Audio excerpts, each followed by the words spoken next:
So today we're going to be animating a scene featuring Tailspin character Don Carnage. Um, yeah, yesterday on YouTube I streamed this. We looked at the model sheet of Don Carnage, and I talked about how to look at a model sheet and how to familiarize yourself with the model.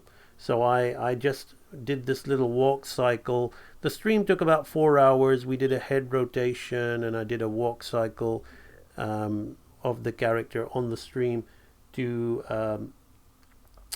familiarize myself with that. We've been doing a lot of cool stuff. I've been studying Shere Khan from the Jungle Book because he's going to be in this scene here where we see the two of them together, and that's the scene that we're going to be animating.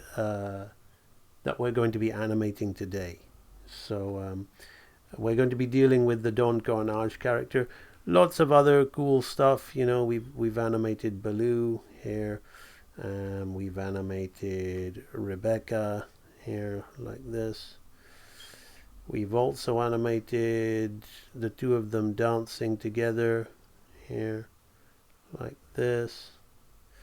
So that's pretty much what we've been doing, and now I'm going to animate this scene here. So the character that I'm going to be animating is going to be this character here, Don Carnage, and the title of this video is about animating with thumbnails. So yesterday I thumbnailed out the scene between these two, and it's going to be like Shere Khan. This scene is all about Shere Khan, even though Shere Khan is going to be very, very downplayed, but we're going to be focusing on him. That's the intention, because he's going to be very restrained, the straight guy. And so this is a little bit of staging that we're talking about here, and Don Carnage is going to be very, very moving, cartoony, fun to play against the straight man. So that's the staging. We're covering the law of staging here. Very important law of life. We're moving into the more talking about the laws of life as we're doing these more advanced scenes. So on a scene like this, I can't just sit down and block it out. Like sometimes you'll see me doing this one. I'll have an idea. I'll do a few sketches, but not much thumbnailing. On a scene like this, we've got to do a lot of thinking. A lot of thought has to be involved. So I'm thinking about this guy. They're both sitting down with drinks. So I've sat down and I've planned this idea that he's sitting here. He takes the drink, he picks it up, and he drinks it and swallows it, then wipes his mouth and puts the drink down. And then he notices Shere Khan, because Shere Khan will open his claws at this point. And then he turns and looks because they're watching Baloo and Rebecca dancing. So that's the idea. And thinking about acting as a get-go, primary and secondary acting. This character, I grew up on this show, and this character is a very kind of flamboyant, I think it's a Hispanic pirate or Italian. I'm not sure what his heritage is, but so he's got this almost like he's trying to be like refined. So he's got his little pinky up, but every action he does is kind of rough and unrefined. So it's kind of like a little dance between the two. So as I've done these thumbnails, I've tried to think about the performance in that regard. So you see he's drinking it in a very unrefined way, but his pinky is out and his hand is out, and here he swallows it, and then in a very kind of like almost like a bar, a workman in a bar, a laborer. He just wipes his mouth in a very rugged way, and then then he notices Shere Khan. So this is again the two stages. These are very much what we're looking at when we're thumbnailing. Is we've got to think about these laws. these laws of animation, appeal, staging, right? Maybe exaggeration as well. That always comes into it. Exaggeration, right? And of course, primary and secondary action. Primary and secondary action, right? So these are the very important laws that we are going to be, all of the laws, 12 laws will apply as we animate, but as we thumbnail and we're in the super real animator mode, we know exactly what we're doing. These particular ones are the things that we're really thinking about in the thumbnails, and then we'll throw in anticipations, arcing, slowing in, slowing out, timing, and all that. Follow through, overlap, squash and stretch. We'll throw in all those laws afterwards. So let's go. Let's jump to it. Let's start animating our scene. So what I'm going to do is I am going to let me think about how I'm going to do this. Essentially, I want these thumbnails to, I'm going to start adapting these thumbnails. So the character is sitting here. I don't need to animate him in place where he's sitting, but I can do so. I can draw him there if I so desire. Let me put both of these guys in yellow, and the chair I will leave in the back. It gives me an example of where he's sitting. So actually what I can do here is I might be able to take this thumbnail here, right, and move it along here and just use these initial thumbnails, right? Back in the day, you used to do stuff like this with photocopiers, but these aren't really well drawn, but they're good enough for me to think about adapting them. So I think I might just do that. So let me just see how this turns out, and then I can work on top of them. So I was originally going to redraw them, but they look kind of good, and I'm going to use the software a little bit to my advantage here. So I'm going to take each one and I'm going to, then I will adjust and animate on top of them, right? So obviously no volume, no size is going to, so we've got some idea there. We can think about playing a little bit. The glass will be dancing around, but that's okay, right? So he's there like that. Now we'll do the next one. So we'll take that away. So he's gonna reach down and pick up the glass like that. Bum bum bum. Yeah, not bad. So this is how, when you're doing these kind of acting scenes, this is generally how it's done. When you watch me live and when I'm doing a lot of the training stuff, sometimes I'll just block stuff out very, straight ahead on the live stream, and it looks really good and it's impressive, but you haven't really seen me doing a real piece of acting often on a live stream. So when we start doing that, this is where we see thumbnails are extremely important, right? Extremely important. There's a whole chapter in The Illusion of Life, or a whole section, I'm not sure if it's a chapter, about the importance of thumbnails, right? So if our thumbnails are working already, at a very early stage, then things can only get better or indeed worse, right? So let's move that down there like that. So just seeing the flow. Yeah, he drinks it like that. And of course, you know, when I was storyboarding, being able to thumbnail was really, really cool, because I would often thumbnail like this. And I like to draw in my storyboards nicely, but when I when I'm in a hurry, and the storyboards don't need to be drawn immaculately, so many times I would just take my thumbnails like this and put them on the storyboard, and when it played in the animatic, you know, the director would love it because the character was so animated. He had so many panels, right? So it's like this. He drinks it and he wipes it.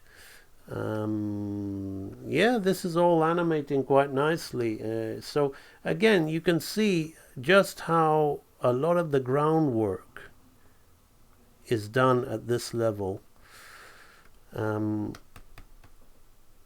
And this is very much using the law of pose to pose and straight ahead, you know. And I have to be mindful that he doesn't conflict with the Shere Khan character that's standing next to him, right? Be very mindful of that. Right, so he's here, he's looking, yeah, and then just one more we have left to do. So it is very, very important. Hopefully the main thing that I've established with you guys on this live stream is the importance of planning. You know, Don Bluth, one of the greatest animators that ever graced this earth, used to say, failing to plan is planning to fail. All right. Now let us have a look at these thumbnails. So just to recap, this is the layout. The two of them are sitting. We've got to animate these two characters together. I haven't thumbnailed their interaction because it's such a straight performance from Shere Khan. And this, you know, he's gonna just raise his head, and then he's gonna, while all of this is going on, and then he's gonna open his claws and he'll notice, right? So we've taken the thumbnails and we've just looked at them in action like that, right? And we can see that already we've got animation, almost animation going on here, right? So picks the drink up, wipes his mouth, puts it down, and notices Shere Khan. Let me just move this along here. It's almost, I'm treating it like animation when it's not, right? So we have all this, and we can already see that it's animating, it's appealing. We've got extreme poses right here. Okay, many people say, what are extremes, what are keys? All right, these are, some of them might not be extremes, some of them could be keys, but because I'm thinking of primary and secondary action, which is, you know, which is the primary action law is he's going to drink a drink, right? Now how he drinks that drink and what he does is all the secondary action. So the little gesture he'll do as he anticipates the picking of the glass, the way he swallows the drink and wipes his arm is all secondary action, right? And, you know, then this will be primary action because he notices Shere Khan, and then he turns his head and looks, and we can think about what we'll do with the secondary action on that side there, like that. Okay, so what I think I'm going to do in this live stream is I am going to tidy up these thumbnails and make them animate. They already kind of animate. Now yesterday I familiarized myself with the model of this character by doing a walk cycle. That's still, and by doing this head rotation. That still doesn't mean that I'm not going to refer to the model sheet, but I won't for tying it down, but I'm not really going to refer to the model sheet today or during the stream, because there's so much to do, and quite frankly we're just going to tidy up these poses and get the essence of the animation down before worrying about drawing on model, right? Even if you kind of feel you know the character, oh, there's a lot of, you'll just have to bear with me because we're live. There's a lot of stuff like this that I've got to kind of do. It'll slow down my machine to have all these thumbnails on each video. Maybe I will start drawing now, and then as I come to these pages, as I come to these frames, I will delete all these additional thumbnails. But it does slow the machine down and cause for bugs if there's too many they're very scribbly drawings. Right, so let's start by tidying up this fellow here. So I'm gonna make him this color, and I'm gonna turn off that. So I think I will use a 7 brush. This drawing itself is already quite tidy, but I want to think about his eye line, right, and his initial expression, right. It's going to be quite, you know, neutral. He's not really going to be excited just yet, right. That's now the nose.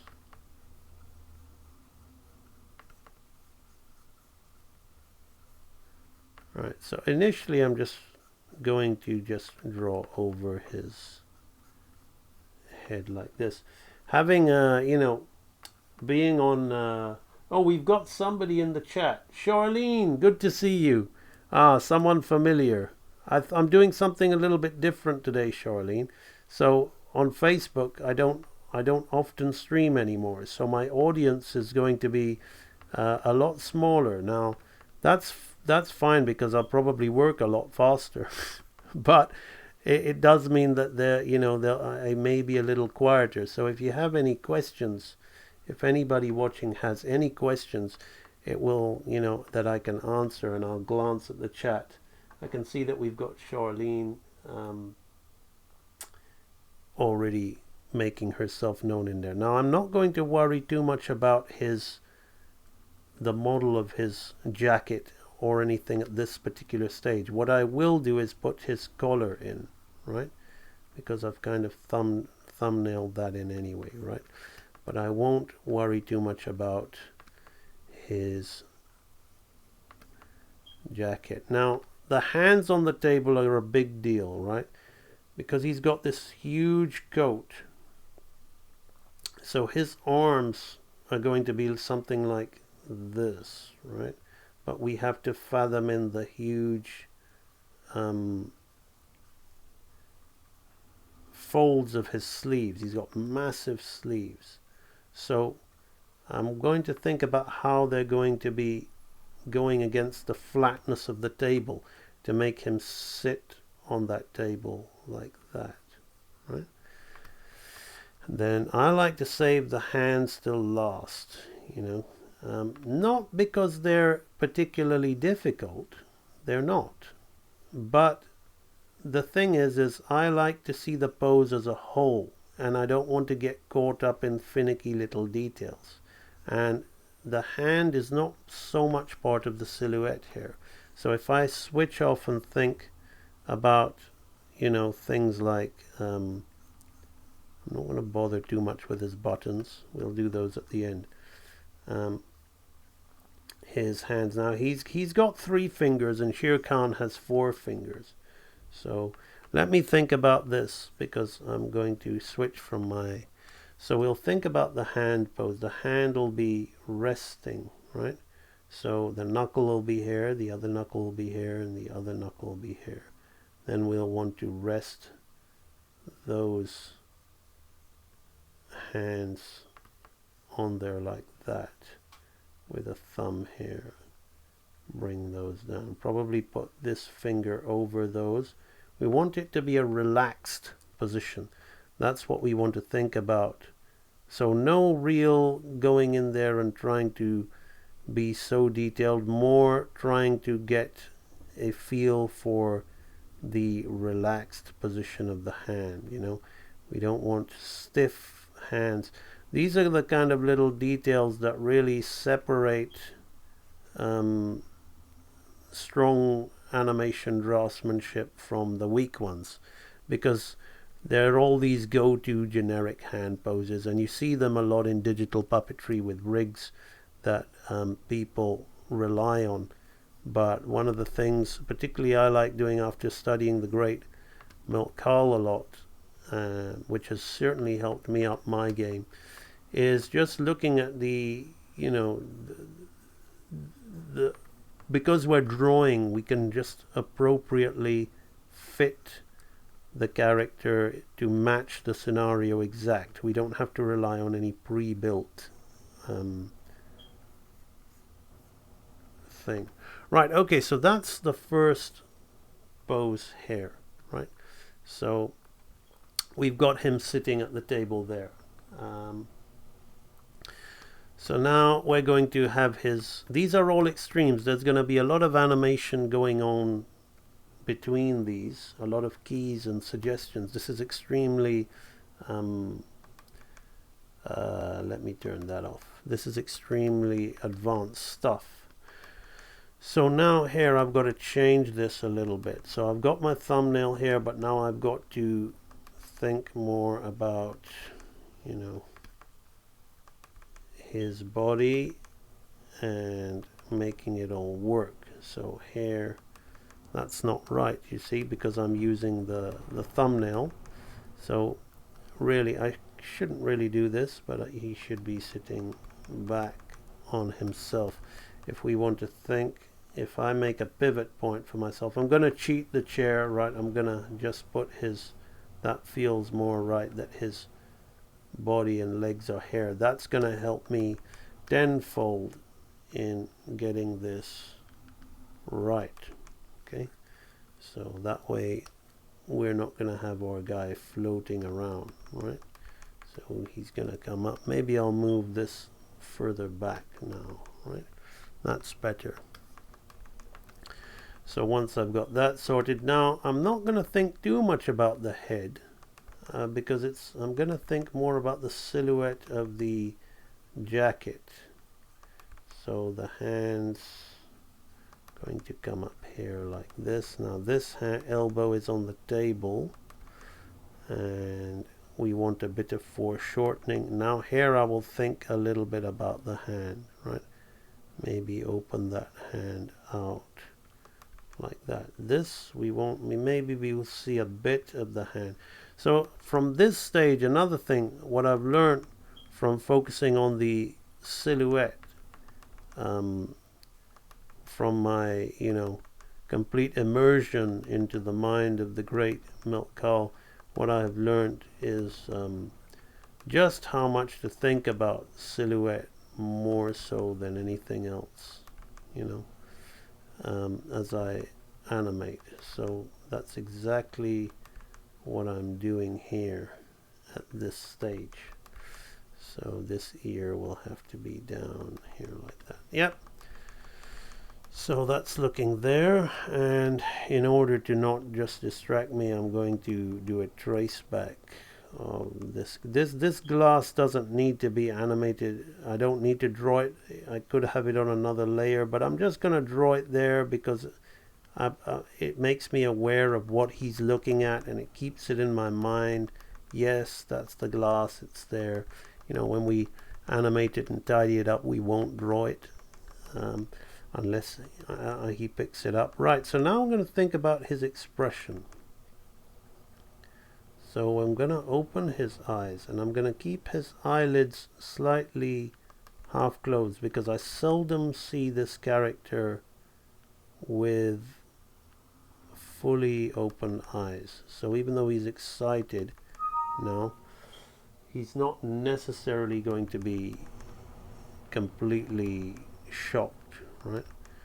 So we're gonna keep his angry, evil vibe, All right, like that.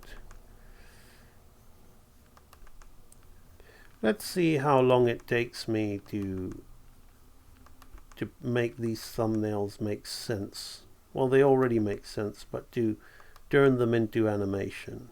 So his nose is going to be up here like this. And he's going to smile, open his mouth like that. There we go. Right, so that makes sense. His head is going to be back on itself like this. So even though it kind of looks like he's on model, there are going to be little things that are not, right? And that's something you've got to be mindful of, because to be honest, that all goes, that all goes to clean up anyway, to refine it and make it more to model than what we have. But it's still, I think this would kind of survive, actually. To be honest, it's quite close. I really got a handle on him yesterday, so I thought I'll animate him while he's fresh in my mind. Right, so now I'm going to think about his hands. So let's do the I want him to, the secondary action here is he's not just going to raise his hands, he's going to wiggle his fingers. And I hate to say it, because I have to say I'm not a fan of Wallace and Gromit, Aardman animation, Wallace and Gromit acting, but that little hand wiggle that Wallace does is appropriate for some things, but not everything. That's probably why I'm not a huge Wallace and Gromit fan. He seems to just do that all the time. That could be his little thing, but it feels very forced and very, unnatural. So I like what I like about Milt Kahl, Frank Thomas, Ollie Johnson, John Lansbury, all those guys' performances, they felt very, very natural, like these characters were living, breathing. They weren't just moving stereotypes. They felt like real people, even though they weren't people. Right, so let's put this sleeve here. So we want to use little elements to help us with the foreshortening of the sleeve. And we're going to flatten that like that. Okay, so that's good. That's looking good to me. Right, so that's another thumbnail sorted. So he's like, ah. So Charlene is still, I need to work more on drawing hands. I know the anatomy, but I need to put more hours into practice in the full body turnarounds. I'm enjoying seeing how the shapes change for the muscles. Yeah, the thing is, Charlene, is you're downloading the information, right? And then your brain will eventually decode it, and it will make sense. So don't worry too much about that. A lot of the stumbling blocks is the want for something, and then the desire, which is good, but then the feel, I won't call it negative, but the I guess the word is impatience that we all have because we want it faster. But the thing to remember is that you've got it, right? You got it. You're getting a handle on it, and it's all going to, it just takes a little bit of experience and doing these things, and then it all starts to fall into place. Right, so here he's actually lifting the glass, so I don't mind if I rub my thumbnail out a little bit, and I'm gonna come and I'm gonna copy this glass in place and paste it exactly there so we don't have it wobbling. So here he's going to be lifting the glass. Now as he lifts it, I want his little pinky to be out, because that's very important, right? So, but he is supposed to lift it from the bottom, right? But he's lifting it from the top, right? Maybe I'll lower it, maybe the middle, right? So I'm making a willful decision to have him do that, because that's part of the acting, right? He's not refined, he's a brute, but he thinks he's refined, right? He thinks he's someone who is of very high breeding, right? Don Carnage, the king of the pirates or something, right? So we're going to, I did the silhouette of the hand, but I didn't stick to my silhouette drawing because I really wanted to emphasize this particular aspect of his picking up. Now I'll switch to silhouette. I'll think about the sleeve on the table. So you think about, you process these things, and when you fill in the gaps, it all starts to make sense. That's what I love about this milk cowl silhouette technique, right? So I'll have this coming around here. Now I'll think about the other arm as it comes up. Elbows off the table. All right, we're going to keep his elbows on the table because he's a brute and he thinks he's refined, you know. So I had his elbow off the table, but we're going to keep it on the table. Then we're going to bring that hand back. Then we're going to make a little, like I did this in my thumbnail. We're going to not have that pinky completely stretched, just a little bit out like that. We'll try that, right? Then the head is going to come down, and we're going to do a down angle of the head, so the ear is going to probably flop more. Let's pick this ear up more on this side, right, like that. Yeah, that'll do, right. So let's get in there and start drawing in the dynamics of the head. So we're going to have his angry, evil expression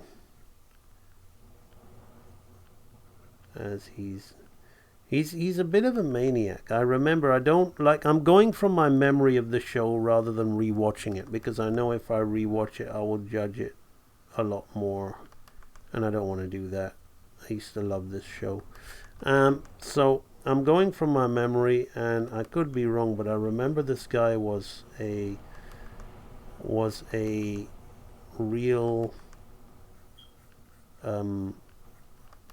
bit of a maniac, right? So I'm trying to get some of those elements, right? So here we have the snout as a round. So I'm gonna close his mouth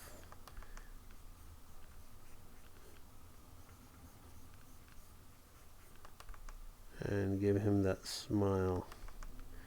And I'm not even gonna, I might make Shere Khan just side-eye him, but not really pay too much. My whole thing is Shere Khan is going to constantly have his eyes fixed on the off-screen characters of Baloo and Rebecca as they are dancing.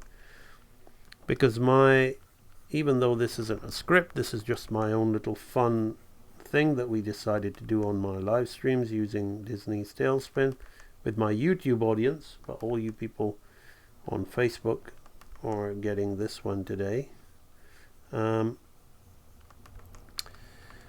So I figured that Shere Khan and this guy are in a meeting, and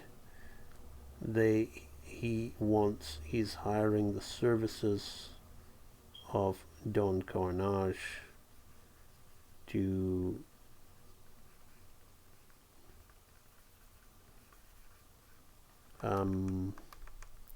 sabotage whatever their Baloo and Rebecca are gonna be doing with their plane and the, you know, business operations. Right, so here we've got his elbow on the table. Let's think about that, how the garment would fold. Right, here like this. This collar is going to be affected by his head bending down, so we need to think about the angle of that, right, and crease it up a bit, right, like this. So another thing, we want the garment is stiff, but we want it to feel like a garment, right? So this is the time where we're going to be dealing with all of this stuff, right? So here like this, there he's picking it up, so there.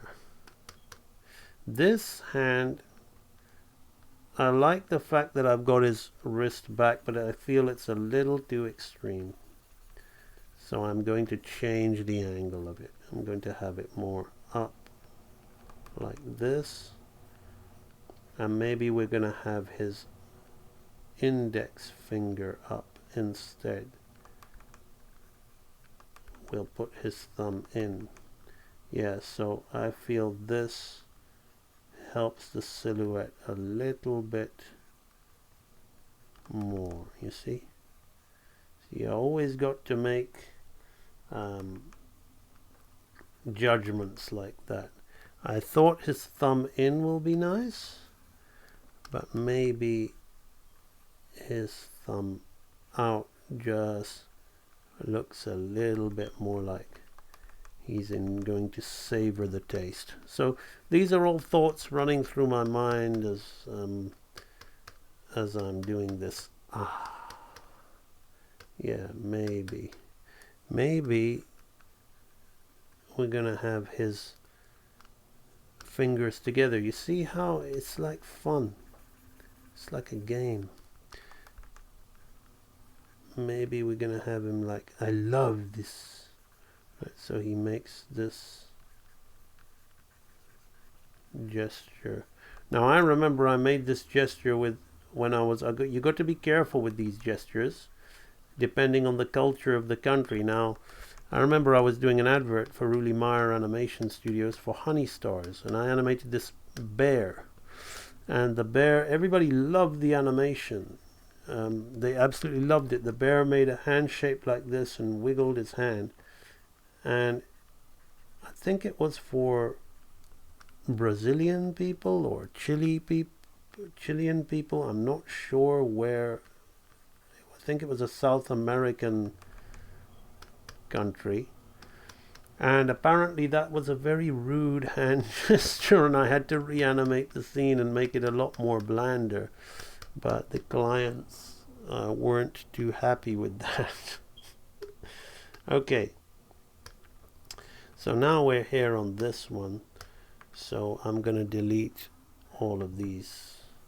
We're getting through these pretty quickly. I've got to get used to the Facebook Live interface. I'm not sure how many minutes of the stream, how long this has been going on for. 44 minutes I've just seen. So not too bad. We're getting through these thumbnails, right? So now he's picked the glass up. So let's have his back. His back is here. See how that's helping me keep him in position, right? So he's picked the glass up. So we're going to straighten him up like that. And this is actually pretty much similar to the pose that I've got of him anyway. So the only difference is I've got his hands like this, right? So what I'm going to do is I'm going to delete that, because this pose here underneath is pretty much the pose that I've got him in. Now I've drawn him too clean here. I drew this one before I drew him on model, and although it looks like the character, it's a little less living than what I'm doing with him now. So I'm going to adjust it to fit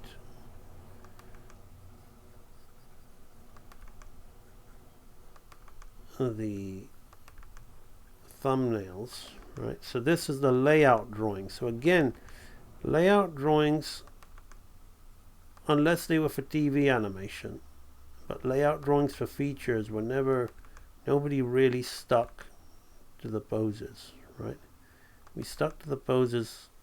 They stick to the poses when you do them and send them to a overseas sweatbox, they called it, right? They had to stick somewhat to the model sheets, which were then you called it slugging, or animation direction, or timing direction. Had many different titles. You know, some people go timing director, or animation director, or slugger, which is the most uncomplimentary term for the thing. So you would have the layout poses and you draw them, and then you'd either draw them yourself or they'd be given to the you'd either time it yourself in the dope sheet or exposure sheet, and then they'd be given to the animation director, timing director, stroke slugger to deal with that, right? So I'm being a little bit tidier on this one because I have the luxury of having the original drawing that I did of him. But it's good because it'll keep me thinking about the model as I'm doing this, right? Right, so now we're going to keep his elbow on the table. We're not going to put his elbow down as was in the original layout sketch that I did, which gave me a little feel for this. So we're going to keep his elbow on the table like that. This is the kind of stuff we do as animators, for me personally. Oopsie, I didn't do the sleeve here like this. It's probably going to be something like that. Yeah. These are the kind of scenes as animators that you really, really enjoy, right? So on the one hand, you could think, well, it's a lot of work, right? Because you've got two characters, and potentially if I really wanted to up the quality, but this is just a little fun thing on the live stream, I would have characters in the background. It's a, you know, on the scene where Baloo and Rebecca are dancing, I don't have any other characters in that shot. You know, if you really want this thing to feel, you know, more alive, you got to populate your shots. So, but I'm not going to do that. We could have characters walking in the background, sitting at tables in the background, or whatnot. And I hate it. You know, one of my favorites of the newer Disney animated films is Basil the Great Mouse Detective. But one of the things that I think is really noticeable is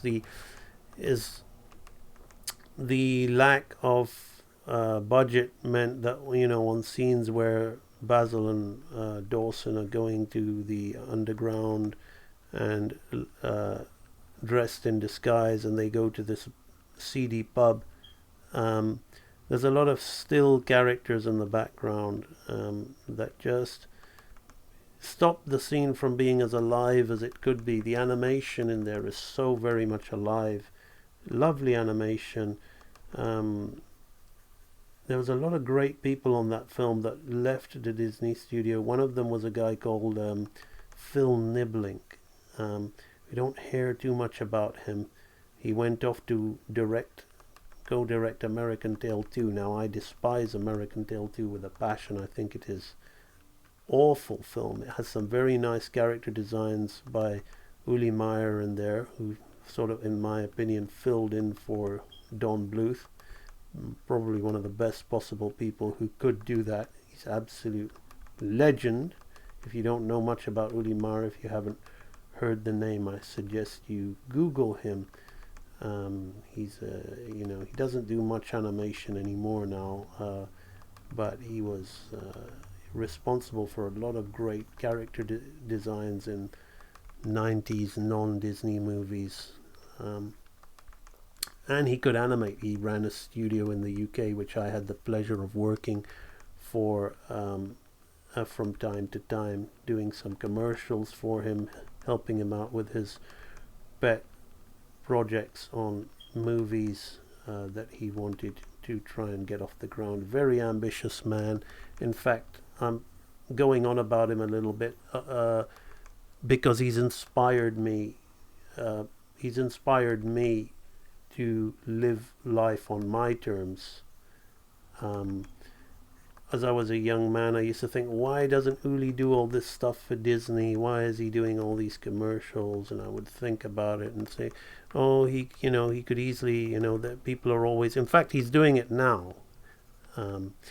Whatever I think of the awful rehash of Chip 'n Dale Rescue Rangers, I don't rate it at all, but he was approached to direct the small little traditional pieces in there, and there was some strong animators who worked with him on that.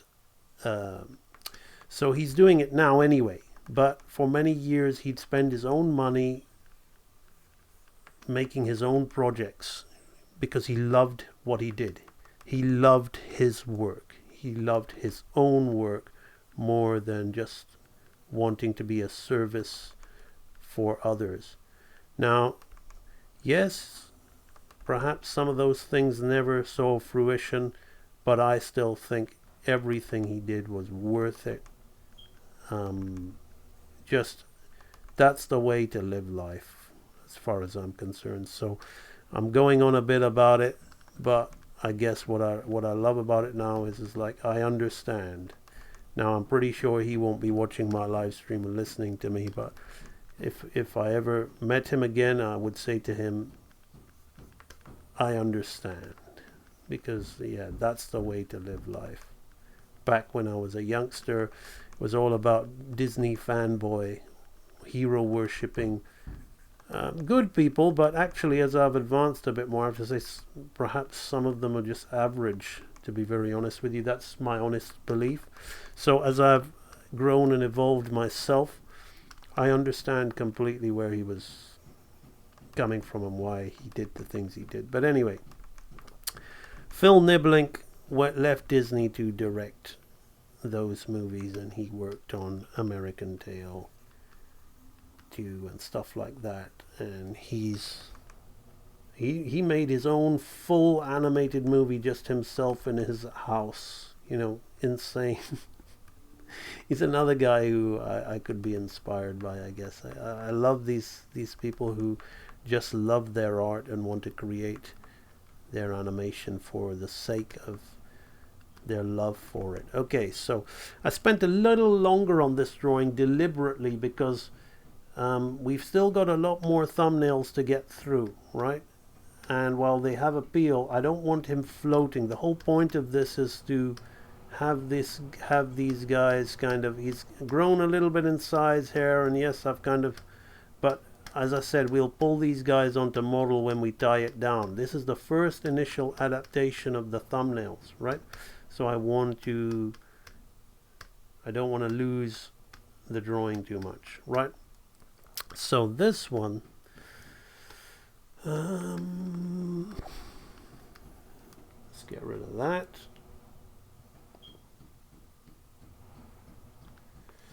Let's see, we've got some comments, more comments from Charlene. No, that's the same.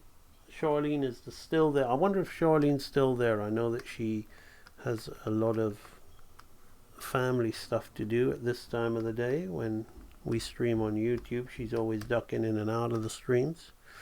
Alright, so here he's taking a drink. So he's going to go right back in that chair now. Let's be a little bit more bolder with this pose. Let's straighten that back. Right. Let's go up here like this. Let's have his chest and shoulders here like that. Good, good, good. Let's move our thumbnail back a bit to match that. Yes, that's working a lot better. Right, so now let's think about the silhouette. Right, so he's got big sleeves, but we want them to feel like the mass is the same here. They will be stretching a little bit.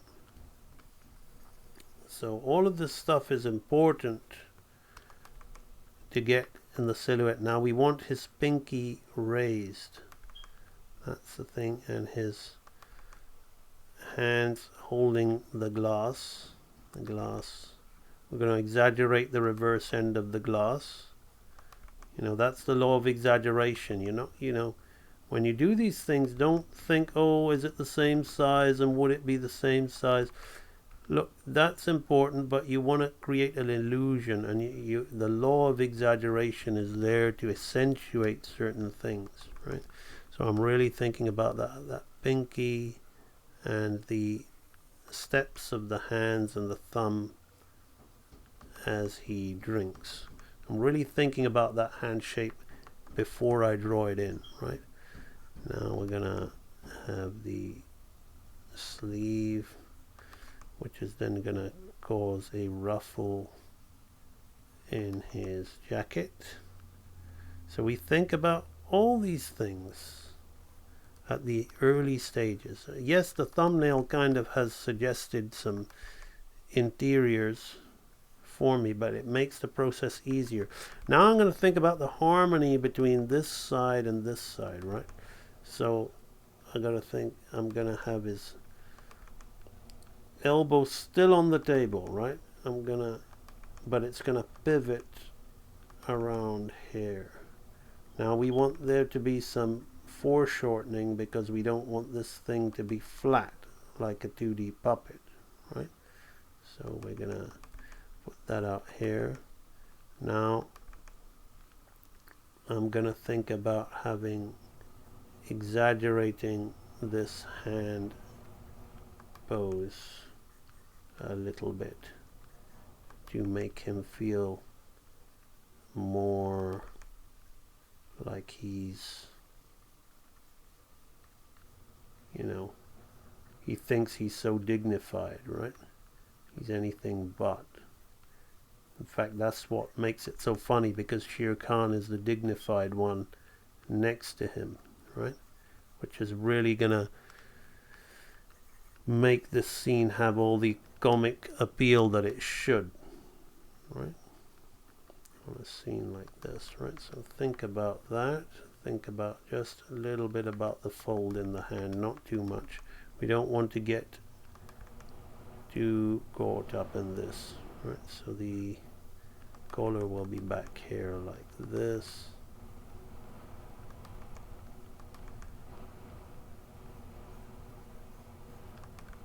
And this will be coming up here like this.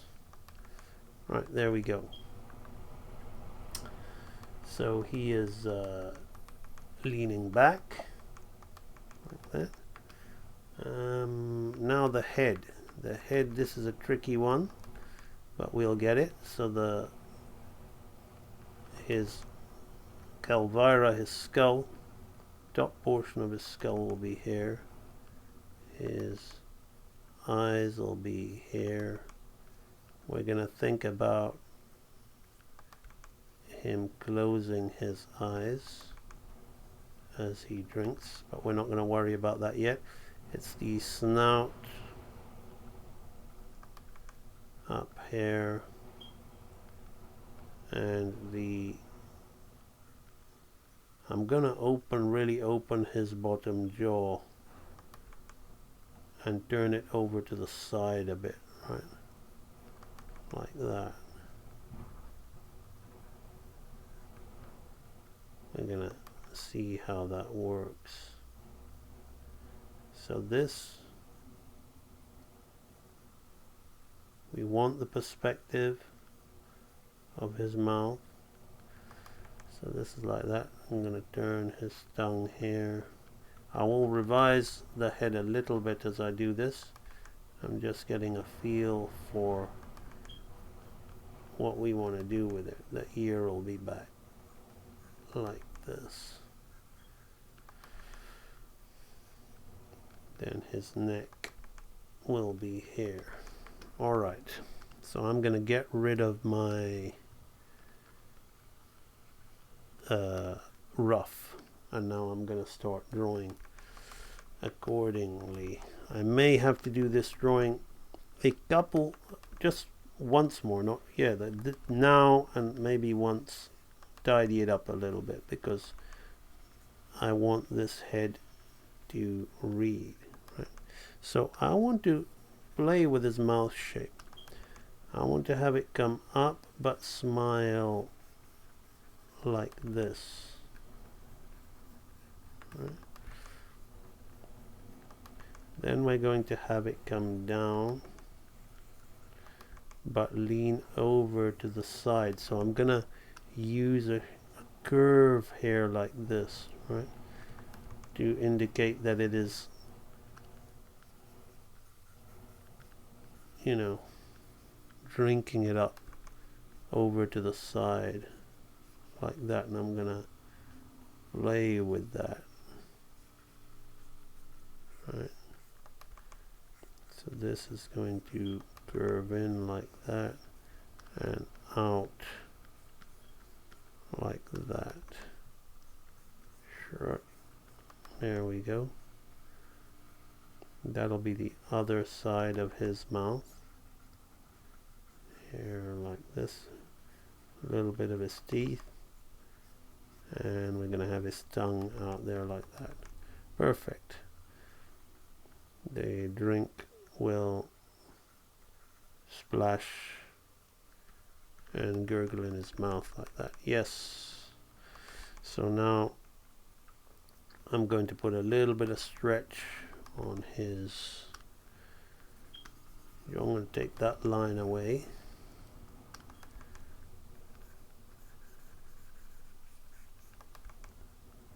Have that like that. Right, so that's gonna come back on itself. Now his eyes are gonna be closed. His eyebrow here like this.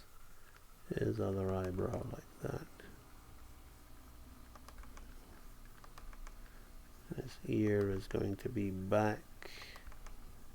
Probably keep it a little bit more straight like this. This ear I will put up for the silhouette and bend it, have a little bit of negative space in there like that. That's good. Now I wanted to exaggerate this line here, but it could be fighting the dimension too much, so I'm going to do that. I'm gonna give him a bit of that and maybe put something in here like that. That probably would not be in the TV show, but I'm going to go beyond the TV show because it's nice as though it is. I already explained how they really destroyed the milk cow Baloo into this kind of generic, I mean, quite awful looking Saturday morning simple alteration that they made on. So I'm sticking to the model of this guy. I mean, he was designed for the show, but I'm going to put certain things in there that would be perhaps a little beyond the Saturday morning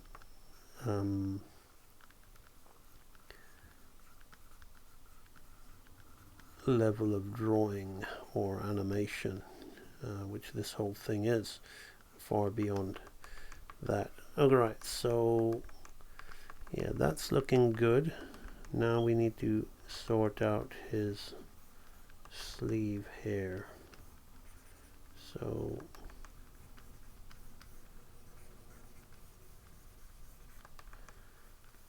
I don't really need to do another drawing to tidy this up, but because I think you guys can read what I'm doing here, but I want to tidy it up because the more and more we go with messy drawings, right, the more and more we'll start wandering around.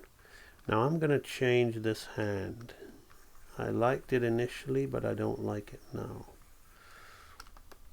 It's facing this way here. I'm still gonna have it facing out, but it's gonna be doing the other thing, right? This is gonna be in the dignified way. This is a lot better, a much nicer hand position, right? What we can see happening, that's way stronger. Right, so now I'm going to just make a few adjustments, consolidate that head, and let's turn these all off so I can get a clearer look. Yeah, so I'm going to do this drawing one more time to get it looking good, just as good as we can get it in the time being. We've only been at this stream for just over an hour, so it's all good, right?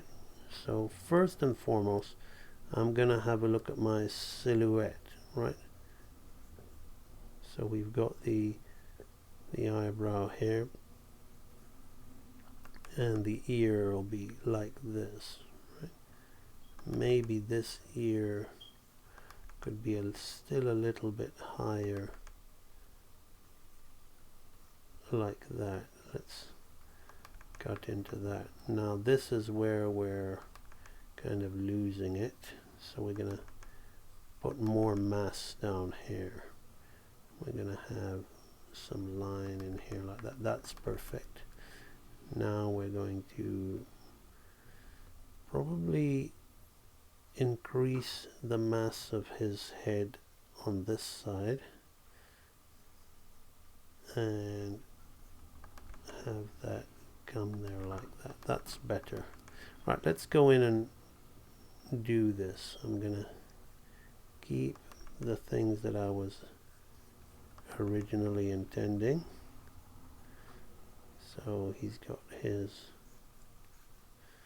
let's put some teeth at the top to help that through. Then we've got the inside of the mouth on this side here, which is going to come through here like that to keep it simple, right? So let's just put that there like that, put that in there like that. Perfect. Let's put a little few lines in there. So we're going to come up, down, so a little bit of the nose here, and up here like that. And we're going to curl that back. Right? Going to bring his eyes up a tad, like that.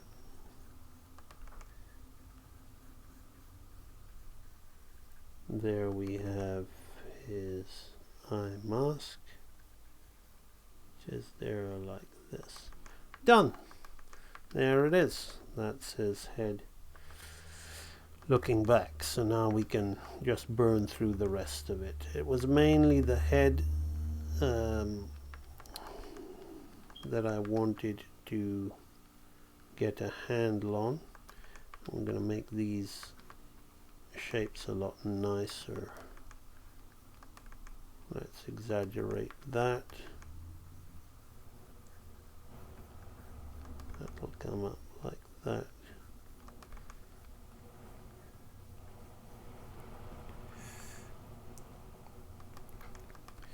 hopefully, you know, if you're watching this at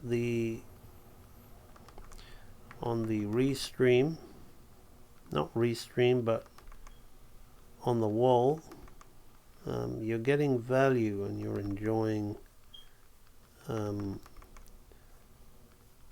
things that I'm doing here. Right.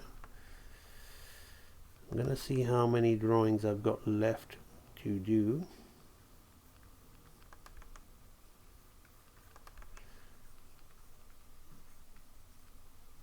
Right, so let's have that like that. This hand is great as it is. We don't need to do too much to that.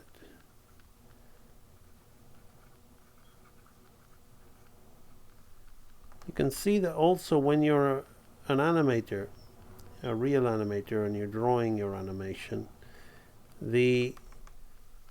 if you're struggling to find poses, the best thing is that, like, the good poses always come when you're doing the animation, because you're forced to have context, you know. You're forced to think, well, the acting of the character, right?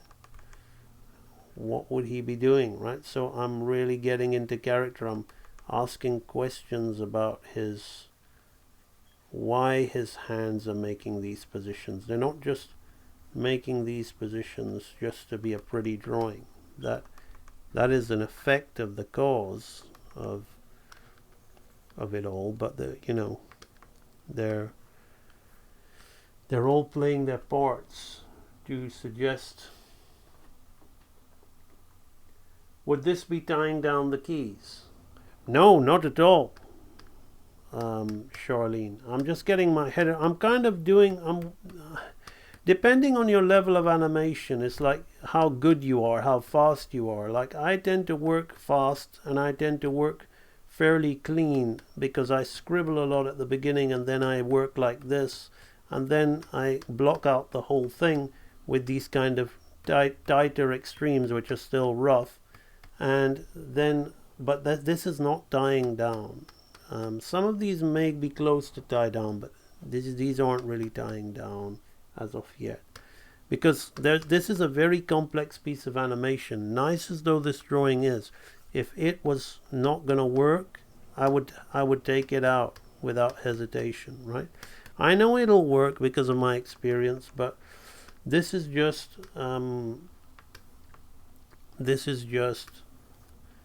me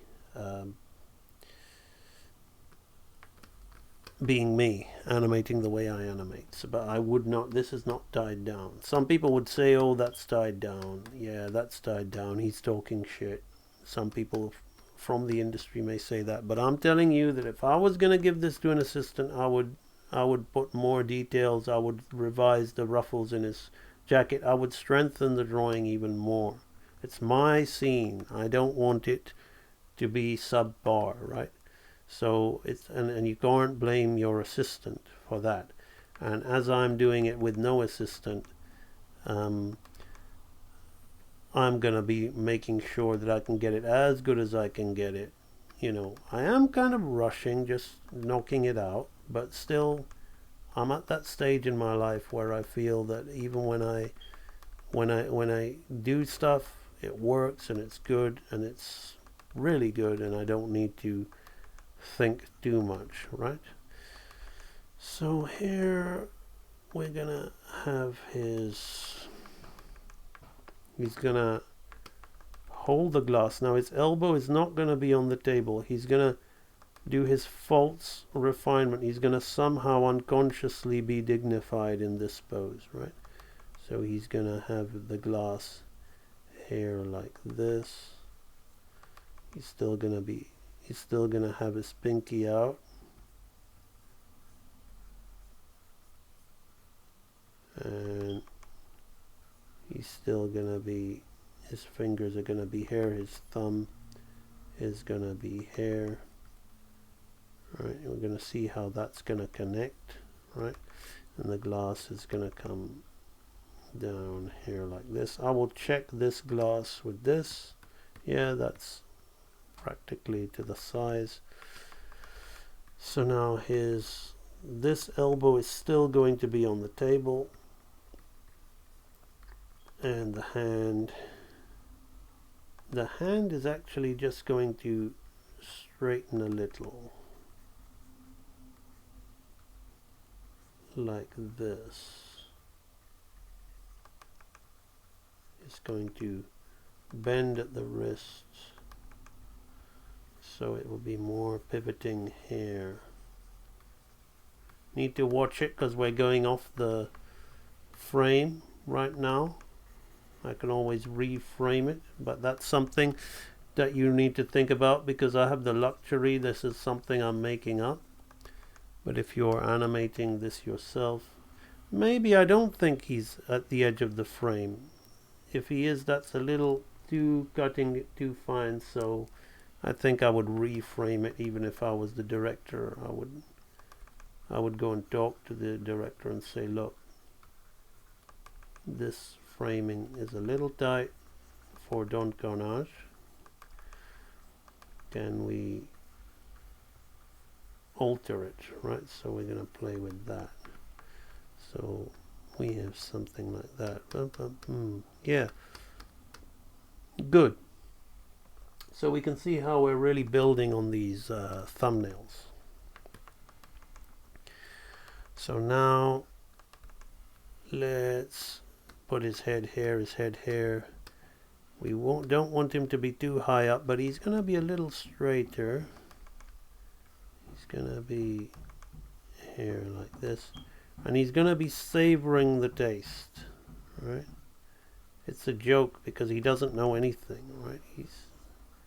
He knows nothing of fine wine or anything. He thinks he does, right?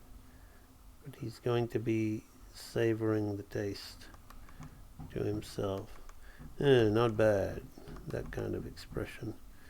His nose is going to be more to us like that. Let's just check that with that. Yeah, they all kind of animate together.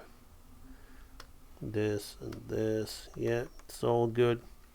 I really feel I picked up this character pretty quickly. As I said, I'm no stranger to this style of drawing, so it's all good. Now I want his mouth closed, but not, he's savoring the taste, so I want his mouth closed. He may do a little for secondary action purposes, but as of yet. So let's have his cheek up.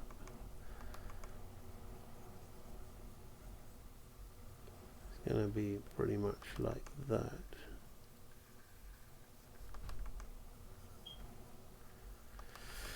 So we're gonna look at him with there and there. Yeah, that animates fine.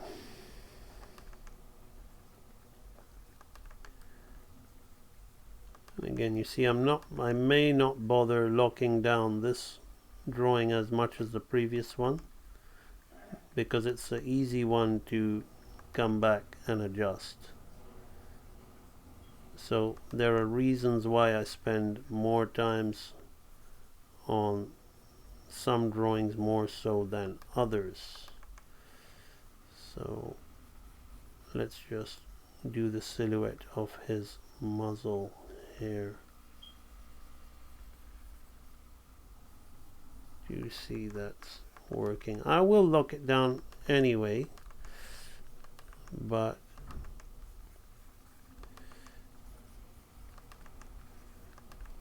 because actually it's an important expression, right? It's very important, right? So let me just speed up here, so now I know what I'm doing. Thumbs, finger, glass, sleeve. So the sleeve will be like a moving at an angle out like that, right? The elbow will be off the table, but it's a big enough bunching of the sleeve. See, I keep the pen moving when I rough like this. Keep it moving. Try not to take it off the page when you go into this zone. So you have everything as it should be. Okay, so this will be flexing.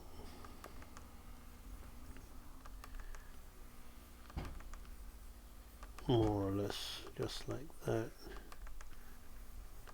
The cuff will move down, but not too much, right? Not too much. Right. Like that. The hand will be here. Just one finger there like that. The other finger there like that. Let's keep that further down. There. Right, so there we go. Yep, let's go on into that and tidy that up a little bit. Right. I want to address this head. Could be better. Right, so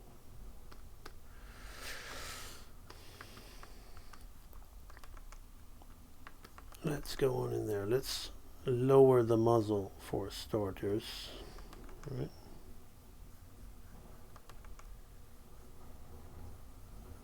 Like that.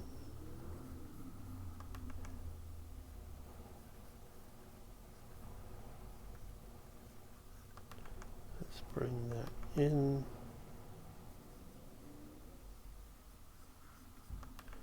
Just like that. Right, so now we've got more space, and of course he has the eye mask, which I left out. Right. So his expression here is very much as if he's really thinking he's a very dignified, sophisticated individual, which of course he isn't. And he's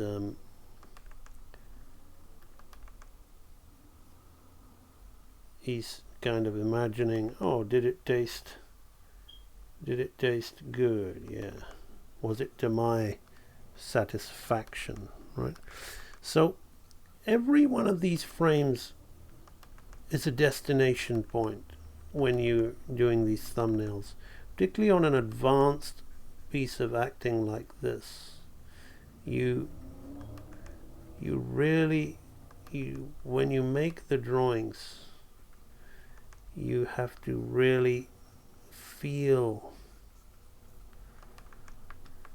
the essence of the character's personality. You can't just, is it a nice face? Does it look like the character? You know, these are, you know, what the things I'm talking about. These are experience points in your life. You will have to go through the other stuff. There's no getting around it. When you're working and you're building experience and you're getting better and better at this, you will have to go through those moments of, does it look like the character? Am I drawing it right? Is it working? And all of these things I'm talking about, like trying to get inside and capture the expression, you can have a go, but it's going to be quite difficult. But don't worry too much about that. Understand it's part of the process. This is, you know, when you get to the top, when you get to the very high level, and your experience, you've been doing it for a while, it all falls into place, like when you see me doing this hair, and the personality can then be the priority, and that's why the animator becomes so good and so in demand at what he or she does, because they're at that level. Just because for this particular segment of the moment in your life you may not be able to get that, don't be discouraged, and understand that all of the things that you've done before, you may have been trying for years. You may have been trying to be good at this stuff for years. Now I've got to address all this. It's not quite right. You may have been trying to do this stuff for years. You may have been practicing for years, but it could be that a lot of the information that you've gathered was not the best, and a lot of the habits you picked up along the way were not really the best. But that's done now. There's no point dwelling on it, and there's no point pining over it. If you want to move forward in your goals, whether it's animation or anything, you have to let it go. You know, I'm going to admit something here. I'm from the UK, but I've never liked the Beatles. I've always hated the Beatles. Hate is perhaps a strong word, but never understood the popularity, never enjoyed their music, except for one song which I listen to a lot to remind me of the scenarios that I've just kind of painted to you. It's a song called Let It Be. You know, essentially it's a very wise song. Just let it all be and it'll happen for you, right? Don't let the bad stuff get in the way of your progress. Right, so I'm gonna see how many thumbs I've got left to do. I've got 1, 2, 3, 4, 5 thumbnails left to do, so a good amount. But we've taken the first few. Now I'm going to turn off that, and because that puts it in the frame and he's not really in, that's not right. So we've got this, right? So we had our thumbnails at the beginning, and we put those thumbnails all together and put them in the context, and they, although they looked like they animated, you can see now as I'm animating it, they didn't. You know, this is how we animate, okay? But the thumbnails are essentially the essence at the bottom of all of it. So I've been going through here, really making these thumbnails animate and building on them with animation law further from the initial laws I've talked about. So you can see even in these really early stages, it's bursting with appeal and it's full of life, and it's absolutely fantastic. So I'm gonna now continue on with the rest of the frames, this wiping of the mouth and putting the glass down. But before I do that, I'm going to use this intermission as a chance to explain to you about my Real Animator Training Library. The Real Animator Training Library is a course that I've been building over the past 5 years. If you go to AMBAnimation.com and click on Real Animator Training, you will see the word Join the Real Animator Training Library. You'll be taken to this page, which has a ton of information and videos that will that explain to you what the Real Animator Training Library is. You even have testimonials here from people who have been studying through Real Animator Training. It's really cool because we've got people now getting, you know, recently I had somebody get a job in an anime studio who've been doing Real Animator Training. So if you click Join Now, you'll get another little video where you can see the kind of work that people are producing. So you're not all just seeing my work. So you'll see the kind of work that library members have been producing who've completed the training library. And then you're given two options. You're given Training Archive and Edutainment Archive. Now the Edutainment Archive is pretty much full of stuff like what you're watching me do here, right?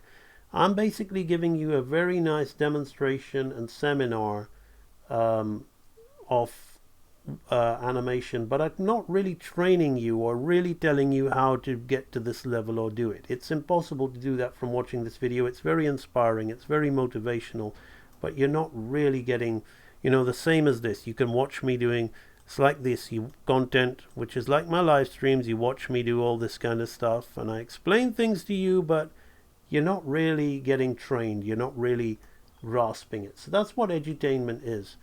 We'll have a brief look in here just simply to point out that you've got tons of stuff like that. Animation sessions, drawing sessions, Ask the Animator, animation breakdowns. You see me studying other people's animation. Or you've got the how to animate your own film. Now, this is 56 live streams.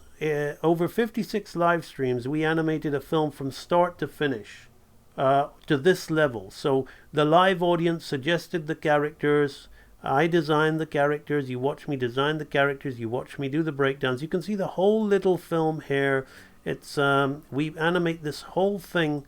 It's a 2-minute film, and it's animated over 56 live streams, and you can watch all 56 of those live streams. It took about 6 24-hour days to make, and it's really a lot of fun. And there's a lot, I mean, I don't often stream on Facebook, so my YouTube audience is a lot larger, and there's a lot of banter and chat and fun with the audience in these edutainment streams. Today you're getting a full-on kind of seminar, because my audience is virtually non-existent on this Facebook stream, and that's purely because I don't regularly stream on Facebook, so I'm not really complaining about that. But you're benefiting on this stream because I'm not really interacting much, and this is almost like the seminars that you're getting in the training archive. So in the training archive, you can either buy each of these as an individual archive, or you can buy them in a bundle and save tons of money. These are step-by-step courses that train you in the laws of animation. So you can't just watch these videos and try and remember and do it on your own. You're supposed to follow along with me every step of the way.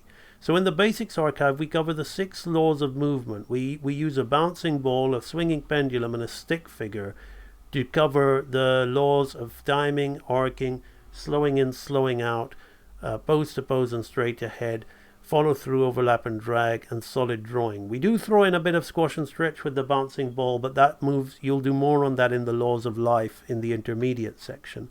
So that's the basics course. In the intermediate course, we move on, we consolidate the 6 laws of movement, and we start doing the 6 laws of life to complete the 12 laws. So you work with a flour sack and still some stick figures, also a stick quadruped, to get animal movements, and you learn about the laws of life, stuff that we're talking about in this stream today. You learn about, obviously with a flour sack, not with a complex character, because this is intermediate level, remember. So you learn about squash and stretch, anticipation, primary and secondary action, staging, exaggeration, and appeal.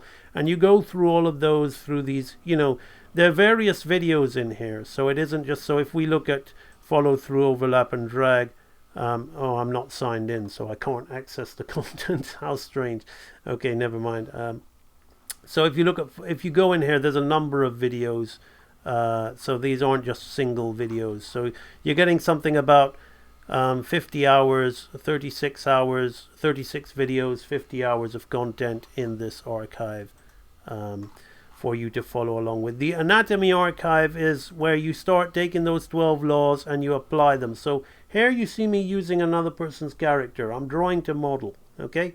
Now how do you get to that level? How can you draw to model? How do you start taking the flour sacks and the bouncing balls and start getting appealing characters out of there? So again, in this, let's play the video since it won't let me go in there. I've got to log in. So in this archive, you learn things like how to do 360 turnarounds with a model, and you will recreate this model over 15 videos. So even this one lecture is about over 15 hours of video. You then, you start by doing a head and learning how to rotate a head on model. And that's, I think about 5 odd videos. There's a dialogue course in here which cannot be step by step because you got to take your own piece of dialogue. But you watch what I do and I explain to you how to break the dialogue down, and I explain to you how to write and put it in a dope sheet and get intimate with your dialogue. I am planning to make just a dialogue archive in the training library, but you can touch on it in the advanced archive. So that's the dialogue. We then work with complex characters, detailed characters. You'll be learning how to do these advanced quadruped walks with personality. Here we got here what you'll be doing you'll be doing a strut, which turns into a trot, which then turns into a little catch-up step. I don't know why the video was garbled for a minute there. It shouldn't be. And then you learn advanced things like this peacock with a tail with so many eyes, how to keep volume, how to deal with all the complexity of all this.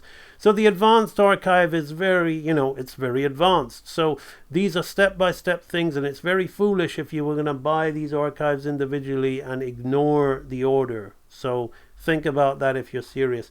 The anatomy archive will take you through every bone of the human body, and it will teach you how, how to draw a skull. For example, you'll do a 360 rotation of a skull, and you'll piece together the bones as you do it. So you'll do the parietal bones, the temple bone, the zygomatic bone, the frontal bone, the occipital bone, the nasal bone, the maxilla bone, the sphenoid bone. You will piece together the skull. So by the end of the anatomy archive, you'll have knowledge of every bone of the body, even the carpals in your hand and the tarsals in your foot, and you'll be piecing them together and drawing them. Animation lectures is very much, is not follow along. They're like seminar content where you're basically watching. It's like what you're watching me do today, actually, because I don't have much of the live audience and there's no banter and chat going on. I'm just straight up talking about what I'm doing.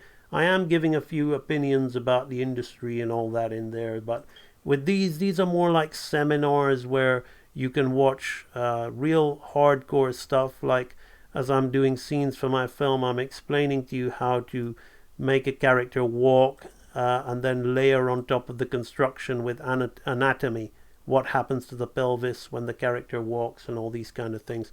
So tons of seminars in here for you to enjoy. So that is the training archives in the Real Animator Training Library. This is without a doubt, it says you now have zero excuses. Industry professionals and college graduates from the most established courses are signing up to this course. Yes, I have people who are currently working at Disney join this place. I have people who are currently working at Cartoon Network and Nickelodeon join this place.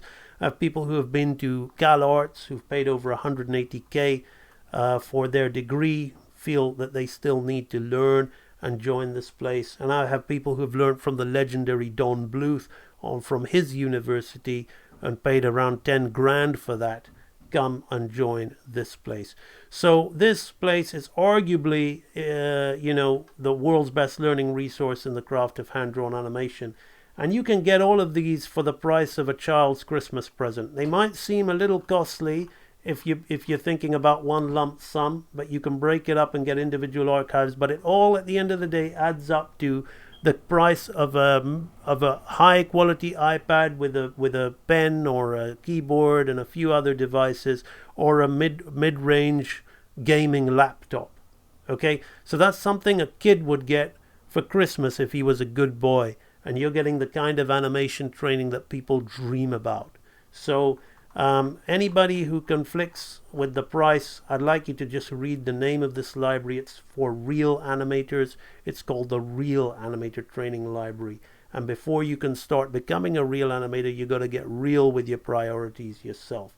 So there are no excuses. You got the access to the world's greatest animation training being practically given to you at ambanimation.com. Right, so thank you for staying with me for that. It's important that I do my little spiel about this place that I've worked very hard on. And it's also what keeps me going as people sign up. It gives me the income to continue doing this great work and providing all this great free content for you all to absorb and enjoy. Right, that's that. Let us now get back on to finishing up these last 5 drawings on this. It will take me, 1 hour 39 minutes. At most it'll take me another hour, I think less. So let's go in and do this. So these are going to be a very fun section of the thumbnails. We're going to now have him wipe his mouth. So these drawings are going to be quite challenging. It's all very well to have them in a thumbnail setting, nice and scribbly, and making them look nice like that. But when we want to actually draw the character, it's going to pose a few challenges. So let's see how I overcome those challenges. Right, so again here, let's make sure that our character is seated in his relevant position, like that. So I'm going to probably move, I've got to think about his position in relation to Shere Khan. I don't want him interacting with Shere Khan. So we're going to have him turn his, he's going to lower his head. I'm going to put his head lower, right?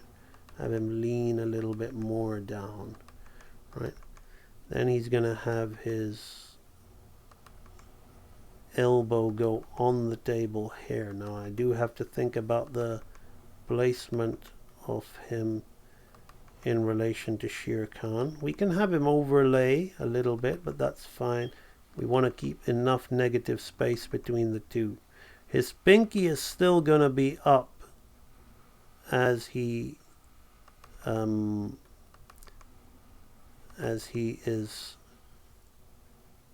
doing the rather undignified business of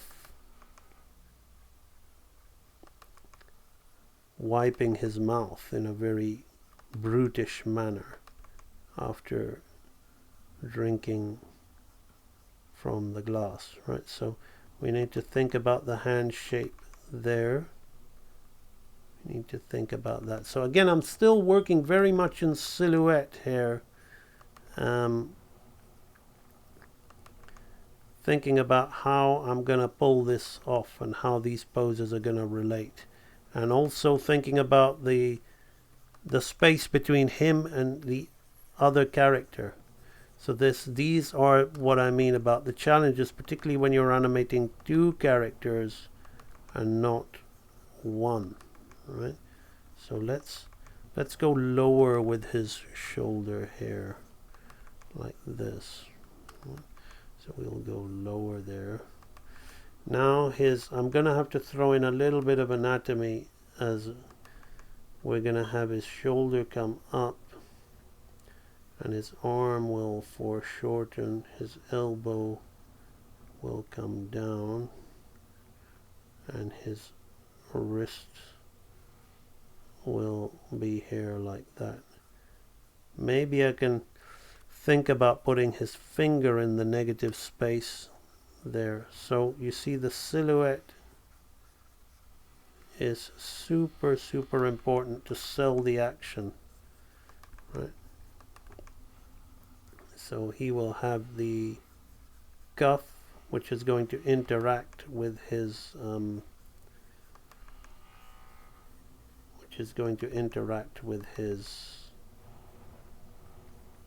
nose and mouth, right?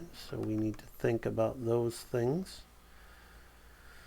So these fingers and this thumb, the thumb is going to be down here like this. These fingers are going to be here. I don't want to get too caught up just yet. We're just thinking. Now this part of I may lower this glass a little bit. It's a little high. I want that finger to read there, right? So maybe the glass can go parallel to this, right? But this line will take away the parallel effect, right? So this is super advanced stuff I'm disclosing here about silhouettes, right? Now I'm putting the thumb in there, which is unfortunately has to be there, right? So when I say these drawings are challenging, the drawing itself is not challenging. Getting it all looking right in the model and proportion and all that. That's not challenging. That's schoolboy easy stuff. Once you develop the abilities and the skills to do that, it's quite straightforward. What's challenging is getting the appeal, right? Getting the most out of the pose as we possibly can, right? That's the challenging aspect, right? So now we've got his head is going to be buried into his thing, and we've got the nose. We need the nose to come up over here. All right, let's maybe have his head a little bit higher. Let's put some creases in the snout to squash and stretch this. So I'm going to imagine what his mouth would be doing underneath there. Getting a little bit fiddly, but you have to here. Well, I don't know if Milk Call would be fiddly. You probably see the entire silhouette. But I tried to do it his way, right? That's the way for me. That's the way to real growth, is to do it the way the ones you so admire do it. Right. So that's, I'm going to take away the rough, the initial rough. That's my initial. I'm gonna do a little line here to show Shere Khan's elbow. I'm gonna remove them so I can concentrate fully on this pose. That's a nice silhouette. That's gonna work. Yep, I can see that working. So before I try and refine this even more, I'm gonna go in here and sort out the eyes, what I feel the eyes should be doing, right? What I feel the head should be doing, right? And I can always come back. This ear I will bend a little like that. Right. Can always come back and tidy these, right? So now this I'm gonna keep encased in there to show just a little bit of anatomy. You see, once, as that song in Mulan goes, once you find your center, you are sure to win. Right, so once you've kind of found the appealing quality of the silhouette, right? So let's have some creases in his. He maybe would have even a seam here. We'll figure that out later on. His color, we want to keep it clean. We may hide that bit of the color there, eliminate it. We'll change the angle of this like that. The other color we won't see. This is coming down this. So once I've found what I know is going to work, I'm happy to then just really come in here and define my shapes, right? Defining of the shapes is super important. I can get away with losing a bit of mass on that glass, won't matter as long as it's within the same. And we don't generally think about mass at this stage, but I'm thinking about mass because I don't want the glass to cut into Shere Khan's body. I want to keep a little bit of space to play it safe between them, right? This is what, these are the things. So right, there we go. Now let me think more about this. I'm being too anatomical, so I'm going to take away some of the anatomy here, right? And I'm going to go here, I'm going to cut that in like that, and we're going to create a line, just one line here like that. This doesn't quite work. We will resolve it as we go through to the next stage. Right, So now we're going to make this drawing look nice. Well, it does look nice, but we're going to consolidate it. So first thing I'm going to sort out is this, and I'm going to think really about my shapes. I'm going to have that merging, swooping shape merging in here, right? We're going to come around like this. We're going to think I'm just going to do something like that. Maybe it needs one here like this. And we're going to straighten that out. There we go. That's good enough. Now we're going to tackle the hand. I'm going to bring that in. I'm going to bring this one in. I'm going to have a little bit more of the thumb hair like that in his sleeve.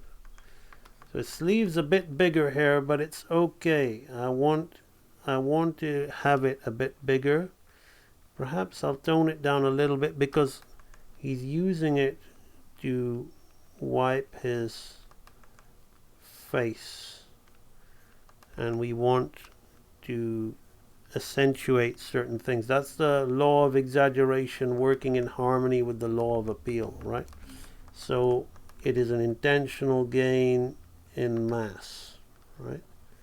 Intentional gain in mass is very important for people who are wondering, who are so concerned with volume and form and cleaning up their animation without learning about the actual law of animation and the actual fundamentals, that they wonder why their animation looks so stiff and so dead, and so because your arcs are poor, your slowing in and slowing out is weak, there's virtually no anticipation, there's very little squash and stretch, the follow through, overlap and drag is just formulaic.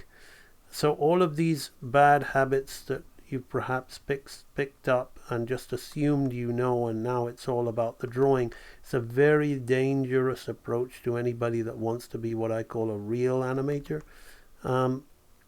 You have to make sure that you don't just assume words, exaggeration and appeal, so that my work has to be exaggerated and it has to be appealing and that's the law. That's not the law, okay? The law is willful change for those things in there. And so worrying about how tight your drawing is, or is it on model, or have I kept it the same size, you may as well just use a digital rig, a 2D puppet, and do that, because that's why that stuff looks so dead and so strange. It doesn't have the life and appeal of hand-drawn animation. They could keep trying to make these puppets that they may as well use a CG puppet, because they're making these little rigs that are almost moving like perfectly, like as if it was a 3D puppet, but it's actually 2D. Then they're using Photoshop so they don't have flat colors, and it's getting this Klaus feel to it. And you're thinking, well, why don't you just use CG? It's a puppet, and you're trying to make the puppet look more 3D. The thing is the power that hand-drawn 2D animation, real animation, hand-drawn animation has is we're not true 2D, and we're trying to create the illusion of 3D, but we're having a dance with dimension to create our own dimension of highly appealing stuff that just looks great. And that's what I love about hand-drawn animation. Alright, so we have this hair, so he's come in here like that, right? So bum bum bum bum. So now he's going to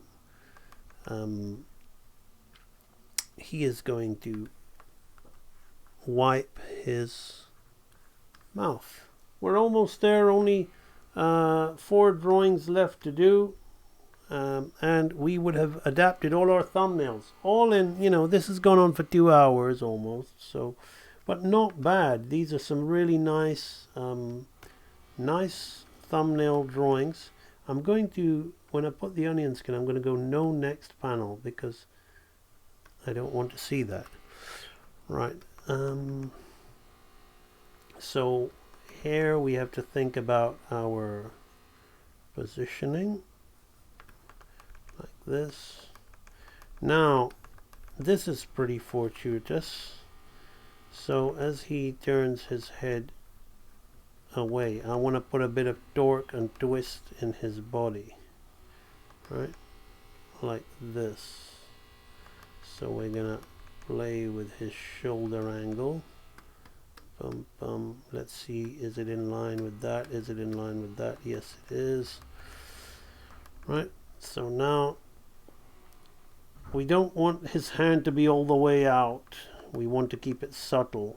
So, but I may have to think about his finger silhouette, right? We have the thumb out here like that, right? So now I think about the outline of the jacket and the elbow like that.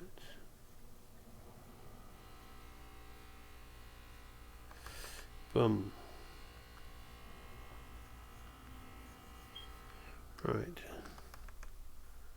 So we need to think about the arm in relation to the other arm as well. Let's see how that relates to that.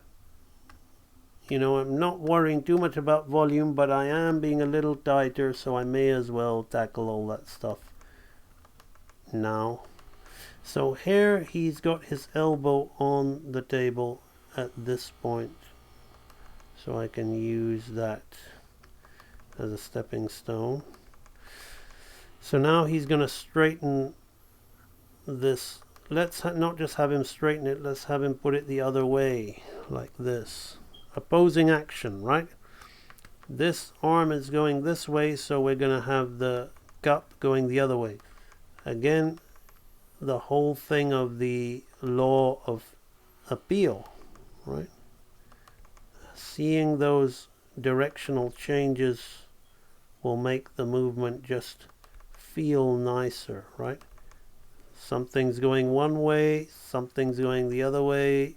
Your brain sees that and lights up with excitement, right? So these are very, very important things to think about. Right, let's pick the shoulder up. Let's think about that. We can do a silhouette pass later. With these drawings I'm having to work a bit more than the other ones. So they're a little bit more involved in terms of the characters doing things that test his angles, and the model will be have to thought about. So let's put his head in profile view here. Now I did a lot of profile views with the walk cycle, so I pretty much remembered his head. He's got his other eye comes up like that, right? And it comes back here. Then here we've got the mouth, right? Which is going to be here like that, with his face here like that. The ear. Now we need to watch out with the ear. Maybe I'll have the ear kind of up because he's follow through here, because I don't want to take the negative space away, right? Gotta watch out for that ear. We won't really think about it yet. We'll put that other ear down there like that. Right. Feels a little unnatural, it has to be said, but these are the questions that you ask as you're drawing, thinking about the silhouette.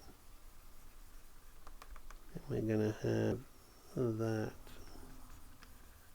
come over there like that. Alright.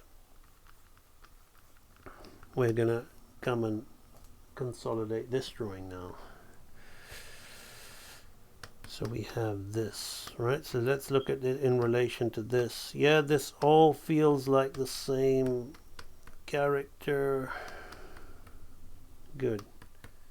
Bah. Right. Maybe as he does that, I may, and I tend not to do this, but I want to save time. I may have him stretch his neck. I may use squash and stretch in his neck to bring his neck up a bit. And that means I'll have to thin him here just a tad. And that helps with that. Again,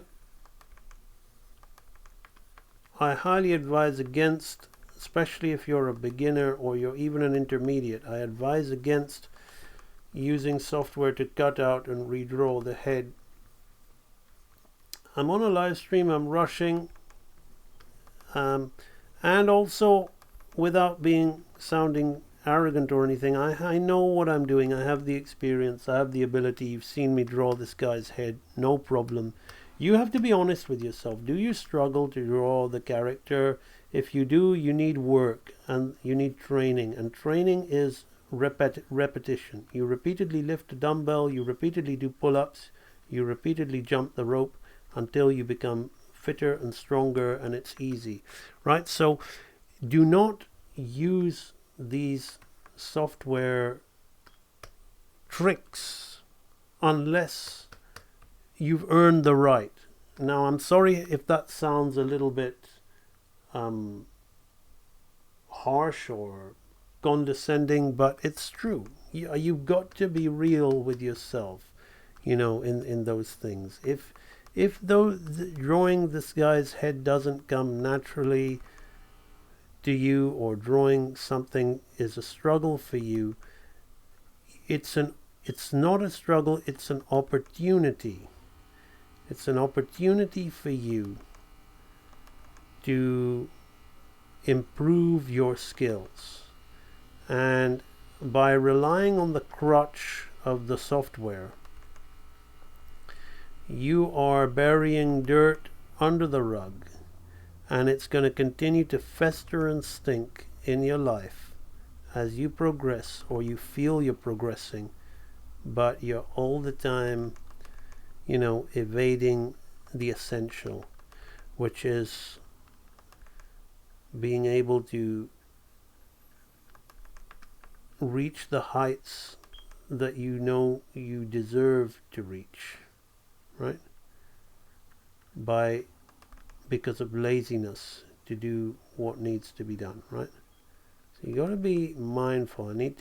Don't remember how his ear went. Let me go back to my walk cycle. They actually didn't draw the ear inside on that side. Oh well, never mind.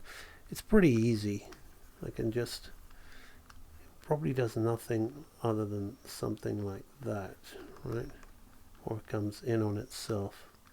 I'll have to refer to the model sheet to be 100% accurate there, but that'll do for now, right? So that's comes there like this, and we've got this here. These are so much fun. I'm having so much fun, and that's what hand-drawn animation is. Again, I'm here to remind people who love drawing, right? There are going to be some people that just think, well, I'm going to use my puppet because I'm saving time. Or, he could get it done so much quicker with a puppet. No, I couldn't, because with the puppet, I'm sorry to say, it would look absolute shit.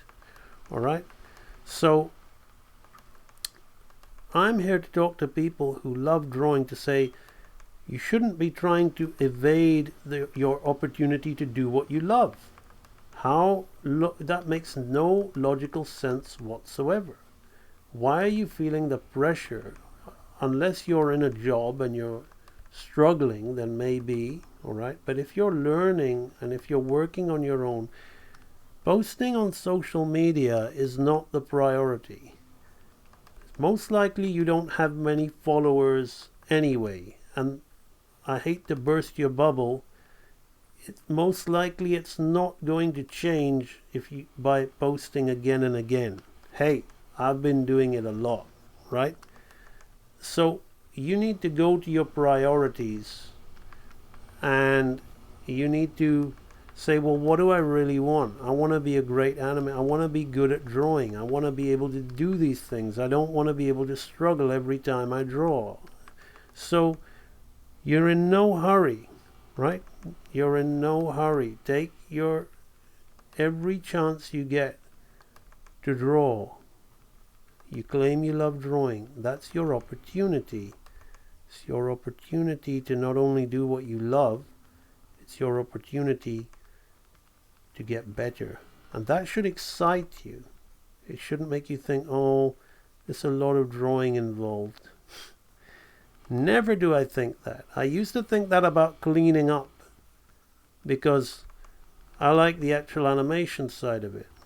And when I'm on my own, I don't have the luxury of, sometimes if I can, if I've got a bit of spare cash for it, I may pay someone to do it. But most of the times, as I'm an independent now, doing my content creator, course creator, I'm doing my own stuff, right? Including the cleaning. And I've learned to love it because I've become, as I've aged, I've become more and more into meditation. I meditate more than I work out now. And that's saying a lot if anybody knows my background and my obsession with working out. So I take cleaning up as my chance to meditate. It's almost a form of meditation when you get in a meditative state. Right, so we've got those two drawings down nicely. And what I'm going to do just very quickly, just to see, this shouldn't be being done at the moment, right? Because this is somebody, Charlene in the chat was asking me, oh, have we got Hervonia Baker here? The lovely Hervonia Baker is here. And Charlene is talking in the chat. Carlos Enrique Nunez. Yes, I am testing out Facebook streaming. Sorry, I got so used to having no audience I didn't even look at the chat. I'm sorry. I'll come to the chat at the end if you're still hanging around. And okay, so here is where I'm just testing. You can see some of these drawings are a little imbalanced, right? So when I clean them up, I will have to think about these things, right? But not at the moment, right? So Charlene asked me about tie down, but this is going too far. I'm thinking enough about the drawing at the moment, but I'm not tying down the drawings. You can see he's a little off balance as I'm working it out, but I'm not going to go in there and fix that just yet because it's taking away too much from the flow state of the animation that I'm doing. The brain can only handle so much. I really, should have flipped it towards the end. We've got a lot of... No, we've only got 3 drawings left to do now. So here he's going to actually slam the glass down on the table in a very brutish manner after doing that. So it looks like he's going to put the glass, but we've got a whole new ball game when we start putting keys in here. These are extremes, remember? So he's going to... This glass, for example, is going to do this, but it looks like he's just going to put it down there like that. But we're going to swing the arc up and it's going to go bang down like that. It's going to be a nice big circle. He's going to raise the glass and he's going to slam it down right there, right? So there's a lot of thought in my mind about how we're going to get from here to here to here to like. So it's not as straightforward as it looks. It's already looking great, but it's going to be a whole lot better, right? So now you notice also I've got my layout of the Don Carnage and Shere Khan character underneath anyway. So that's another way I'm able to keep my character kind of to size as I'm working. So here we're gonna put the glass, we're gonna bang the glass right down here, right? And that glass, I will then tie that in with this glass. So I know it seems a little bit extreme, but this is a way of managing my, even though I'm not concerned too much about the volumes, this is a way of managing it. You see, I wasn't that far off, was I? Right, so a way of managing it there. So now, as he puts that down, I might have his pinky out, so he still thinks he's being dignified while slamming the glass down, but we'll do something like that. So now we think about the elbow portion of the character, the cuff. Okay, I want to think the silhouette, but I think I may as well get into the stage where I'm solving some of these issues. Right, so now his hand is up, and I'm going to put his elbow back on the table. It just feels better to do it like that, and to have it come lower.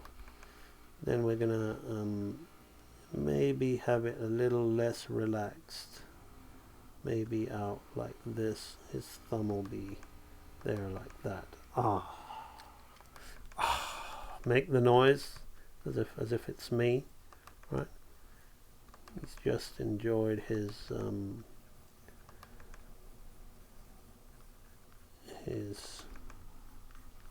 drink. Now he's like that.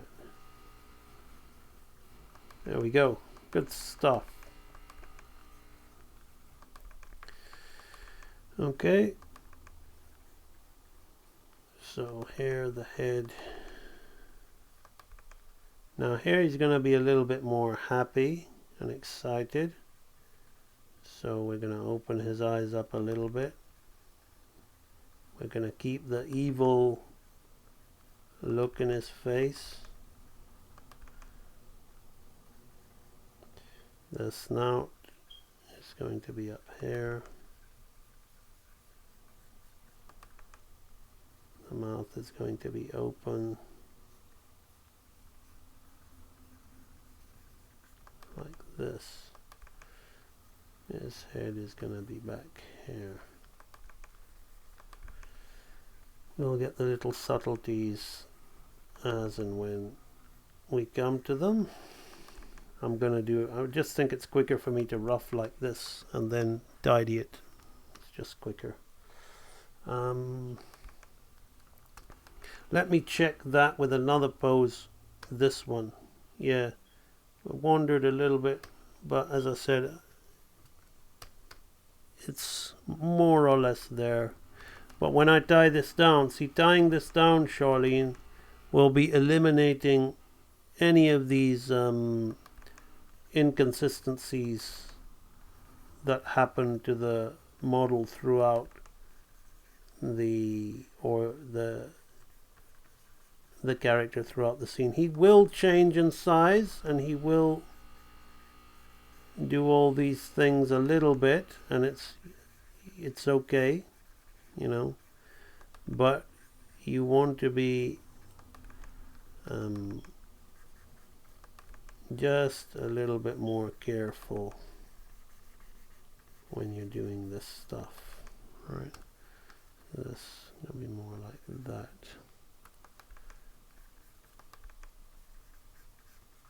Bum bum bum. The ear down there. Right. So kind of coming back to the start pose almost. this has to come down. That's probably more like it. As we raised his arms. Yeah. Yeah. Good. That'll do. Elbow on the table. The cuff. So you see the scribble. I scribble, but I'm very much definite with my choices, right? That's the important thing. So now we're gonna have this, and the thumb will be like this. Maybe not. Maybe the thumb will be a little bit, we'll figure that out. Okay, let's get in there like that. Boom. Yeah, let's have the thumb out like that. Yes, that kind of thing he'll be saying to himself. Right, let's lock it a little bit.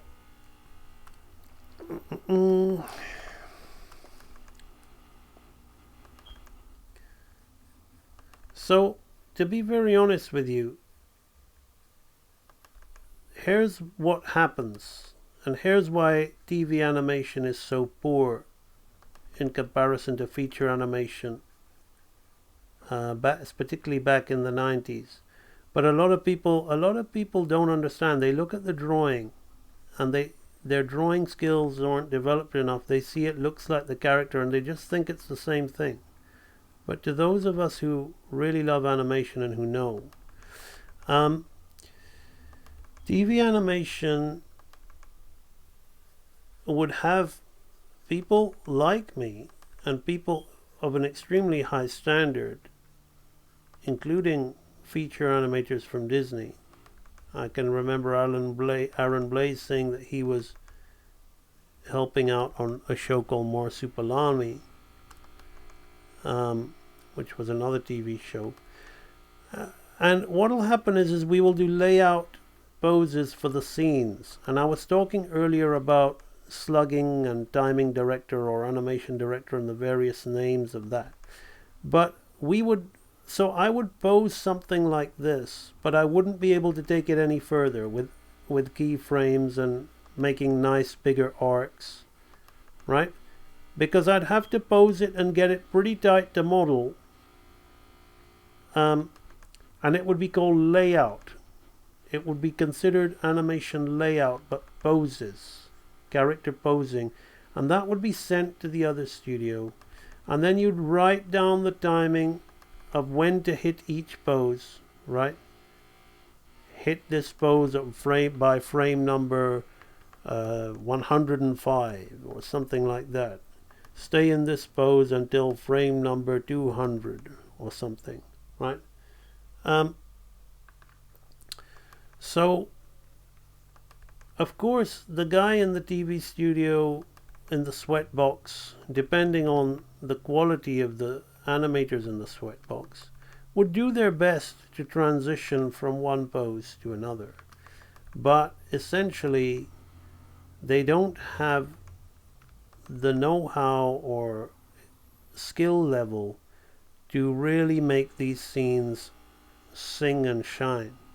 A great example, I always use it, is if you go on Instagram, one of the best animators alive is a guy called John Pomeroy. He did all the Dirk the Daring Dragon's Lair stuff. He was Don Bluth's right-hand man, you could say. Everybody credits the great Don Bluth, and so they should. But his stuff moved so well because of John Pomeroy, right? Don didn't animate as much as he'd like to on those films, right? John Pomeroy went on back to Disney and did Milo Thatch. He did Captain John Smith in Pocahontas. extremely strong animator. Now when Disney closed their Real Animator division and became a digital puppetry studio, sorry, I just had to put that in there.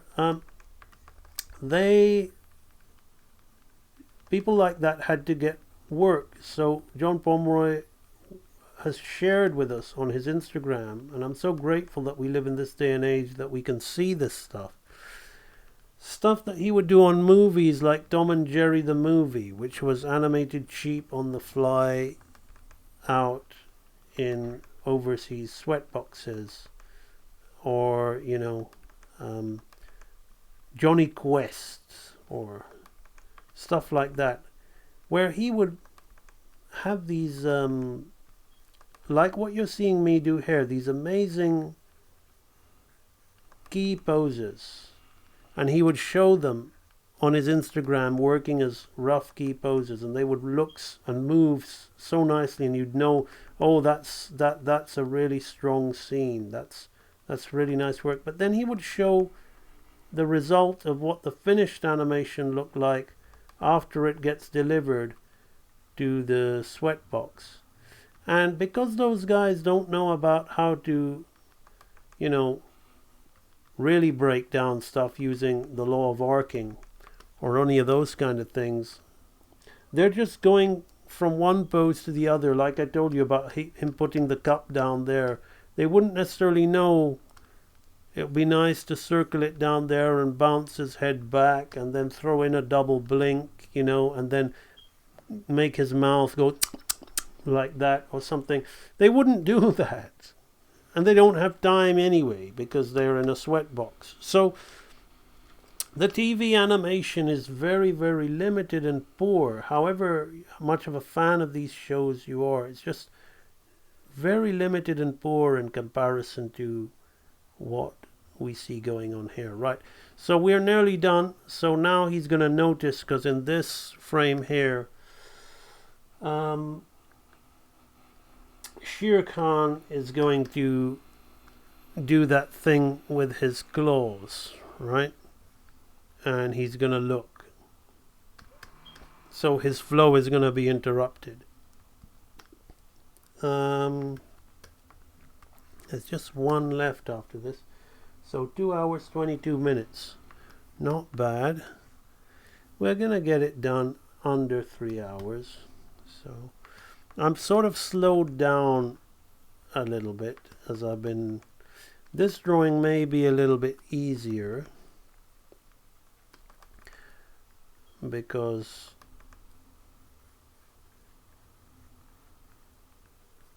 he's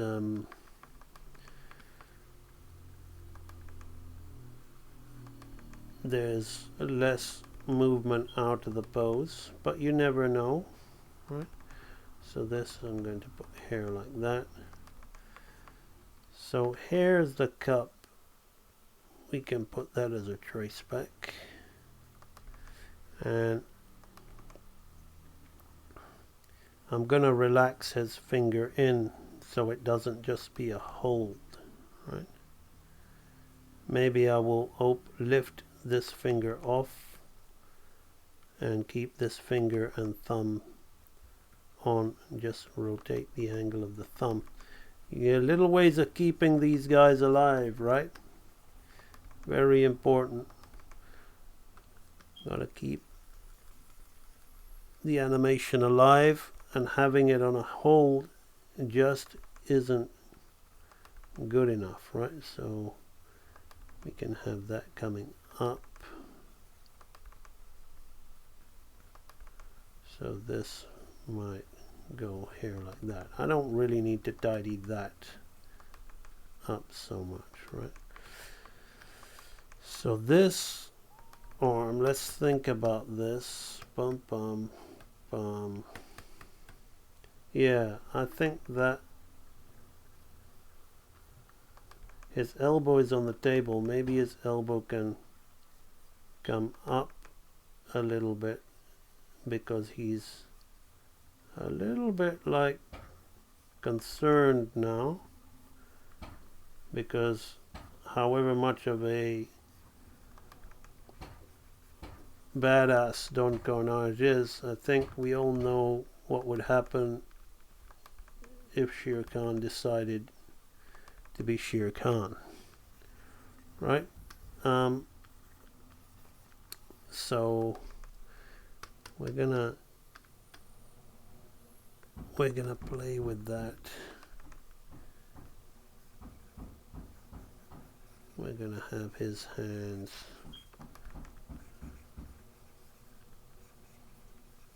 like that. Right.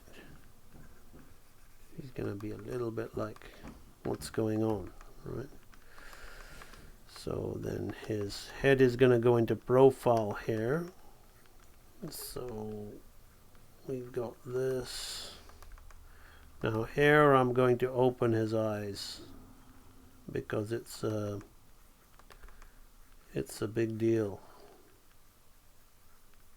I did say he doesn't really open his eyes much.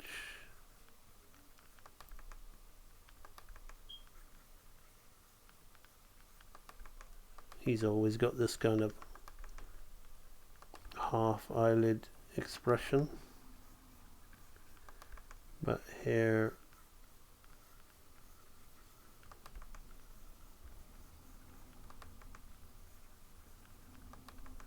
then he's gonna have this sort of ooh shape with his mouth.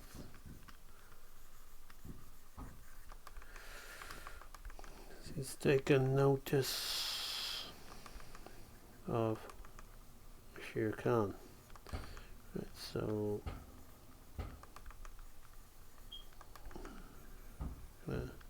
taper that head down slightly. Remember that we're squashing and stretching the eyes.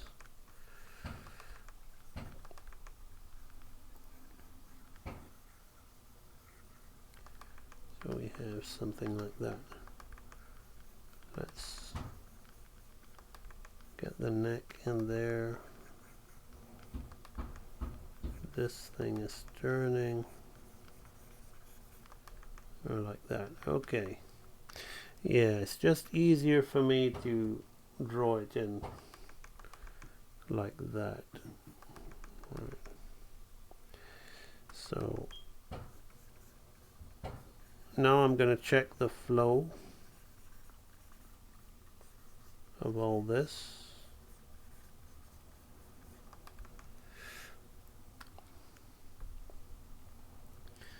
So his hair, he drinks it, wipes his mouth, and notices something there. So I'm still, like, I've gone super clean towards the end, but that's okay. It's just because I'm getting more and more confident, even more so. Yesterday I was full on confident as I did the cycle, but it's even more so now, the more and more, particularly because this is in context of what I want for my scene. I'm not just playing. Yesterday it was just playing for a live stream, right? Oh look, this is how I get familiar with characters, the model sheet. This is real. We're really animating this guy now, right? I'm gonna use this for my own stuff, right? In a way, I'm kind of glad that I'm doing this and I've taken a small break from the groundhopper, because one of the things that I'm doing is teaching super elite professional level animation, and however much I've put the industry behind me and I'm not interested in it anymore, I think this kind of like demonstrates to people, because I think when people see that, oh, he's doing his own stuff, doesn't matter how professional or how advanced your own stuff is. I think if somebody sees you moving around established quality characters like Baloo, from Milk Cow, Shere Khan, and all that, and these are good designs. The actual show had pretty weak animation, but these are good designs. So somebody sees you moving those things around the message will hit home to them even more. So this is elite level stuff, and at the highest level what you're learning, right? It's not a YouTuber. I came to that later on. There's nothing wrong with being a YouTuber, but there's, I think, this subconscious idea that people think that it's amateur, right? I've been at this. I've been in the industry for 20 years, and I actually left the industry because I used to industry standard when it came to hand-drawn animation. Not talking about digital puppets, but industry standard used to be something to be proud of. Industry standard meant elite level. For me now, industry standard is a joke. It's very low. So I think we're living in an amazing time where the tide is turning, and independent artists are able to really live and be real artists, which is creating their own work. But there still has to be some knowledge of the skill, some ability that's very important to be acquired for them to get to a certain level, right? So that's what real animator training is all about. It's about getting people to that level again that has been lost in the hand-drawn animation, real animator community.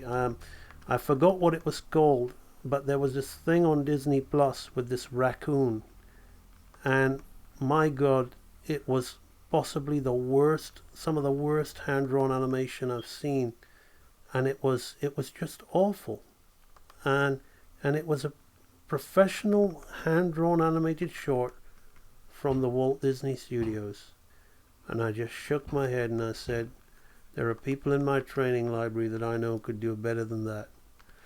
And I shouldn't be shaking my head about that. I should be very proud of that and very happy that those people are now at a high standard. But this, the head is just about the size. This industry, the reason I was shaking my head is just how weak and poor the level is now in these things. So he's gonna now turn his head. I think we deleted that. Yeah, so we are on the last drawing now. Yay! Right, so let's turn this on. Okay, so 2 hours 32. We're definitely gonna get this one done in time. So he's gonna turn and look. So this is all about his head turn now. So I'm not gonna be bothering too much on the silhouette. Let's go back to the slightly closed eyelids of the character. Let's go make him compose himself. These are very delusional. See, in my mind, I've got my own idea of Don Carnage from my memories, right? He may not be what I remember him to be, but I'm putting that in this scene. Very delusional character, right? His subconscious here, he knows he's afraid of Shere Khan, but he's going back to thinking that he's as much of a badass and he's as tough as him here. So his eyelids are going back to being half closed here. There's going to be a little bit of an open mouth, just like what's this all about, right? So you see, as I'm drawing this guy, and that's the fun part of it. That's why we animate. right?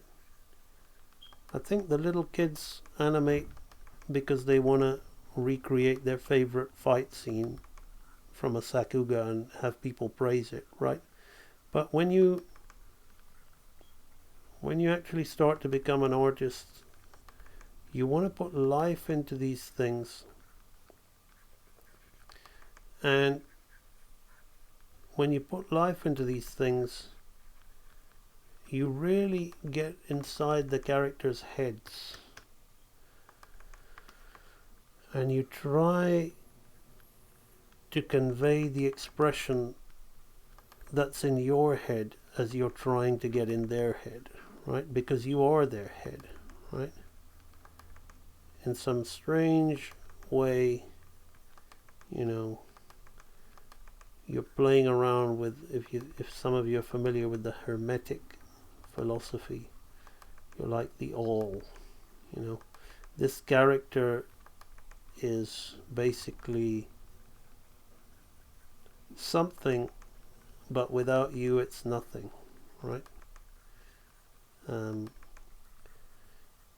that's what I love about all this animation stuff.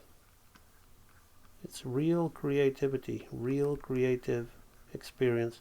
We're gonna close his fist here. I'm gonna put a generic fist shape, right? Whenever you see this square like that, and that's very bad, and you see some people drawing like that in Disney feature and Renaissance, and it's alright, it's a good starting point, but they don't do the little nuances to stop it from looking like a fucking square. Sorry for swearing, I shouldn't have done that. On my new Facebook stream, I don't know if that's allowed on Facebook, I'm used to doing it on YouTube, but it's just yeah. So he's gonna he's gonna be firmly holding this, right? He's now gonna be holding that. So the sleeve, let me get rid of all of this. First I'll turn that off. I don't need that. Now I've got to get rid of this. I don't need that. So I need to see what he's doing with that sleeve. Right, so maybe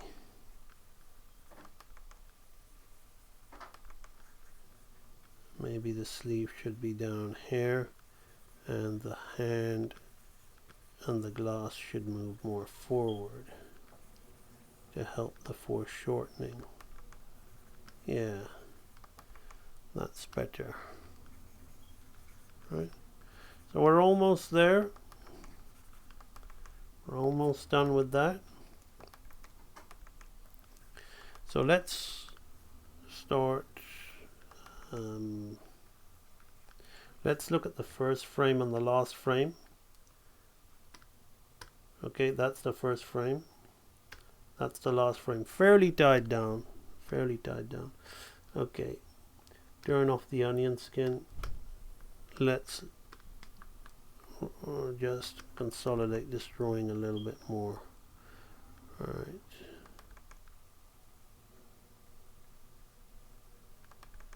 So we have his eyes here like this.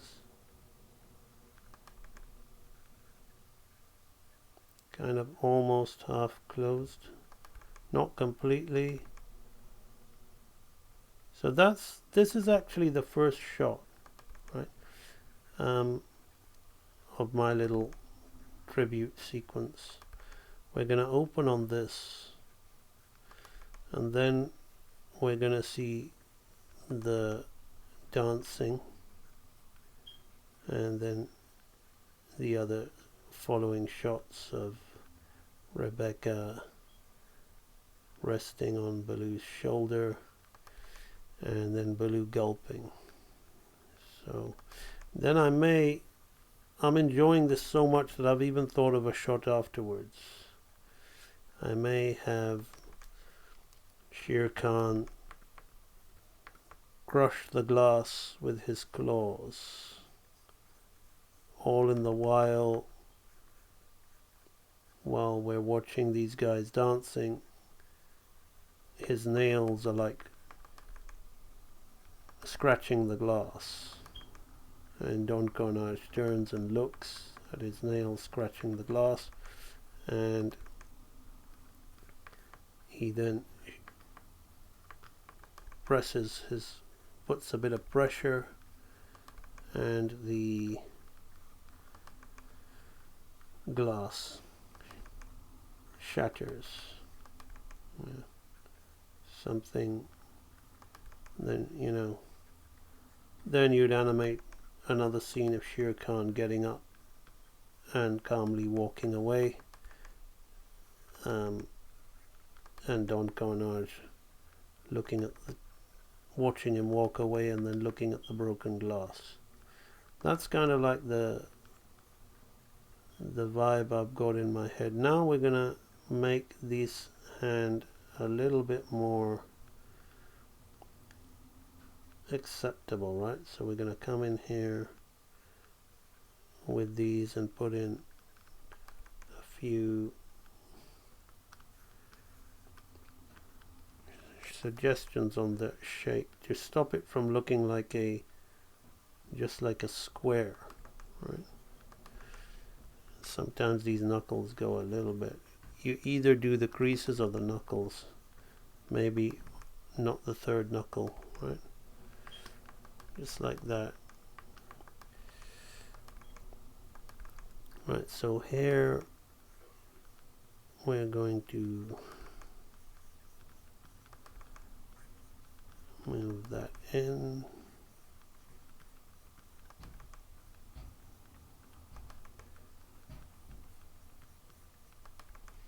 Like that.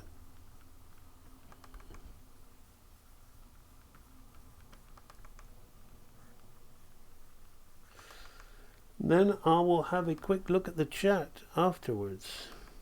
So I've quite enjoyed doing this Facebook stream. They're not as intense as my YouTube streams because there's less chat, so we kind of just stick there, maybe a little quieter, and we just stick to what we're doing. But it's almost been like I've been working and talking to myself, right? This drawing of the hand I will improve off stream. I'm gonna leave it for now though, kind of like it says enough. Right, we have let's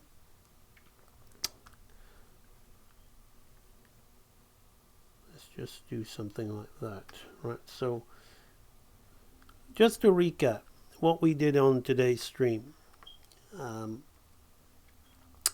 is I got my layout here that I did for this animation that I'm planning, and I did some thumbnail drawings. I did them yesterday before going to bed, and I said next morning I'm going to stream about adapting those thumbnails, taking them and turning them into animation. And that's what we did.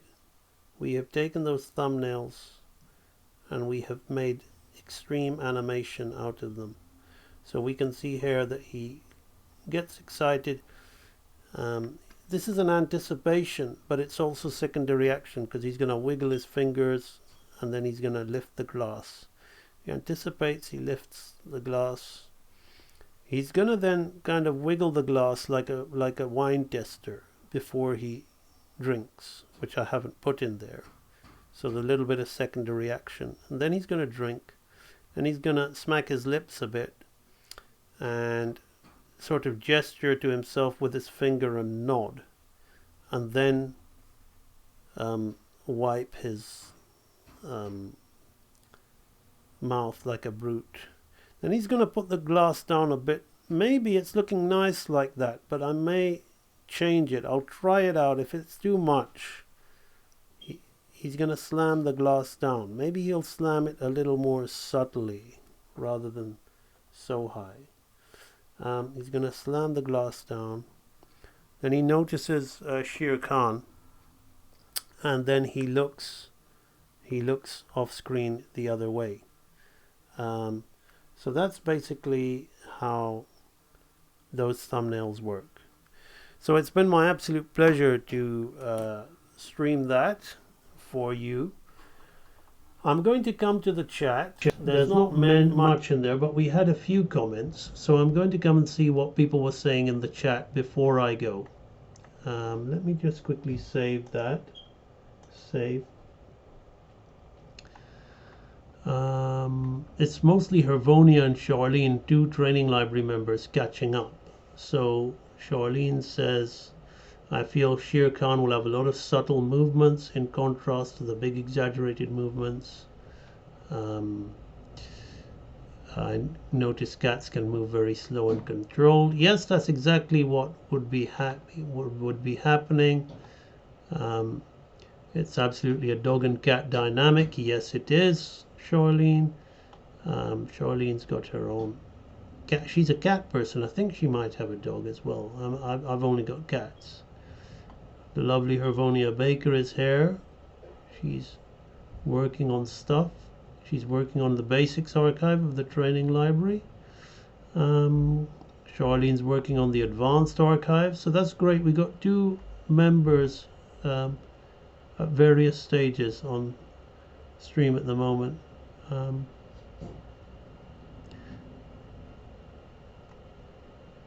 I saw a clip of Tiny Toons and I noticed that the animators overshoot a lot, especially in the intro song.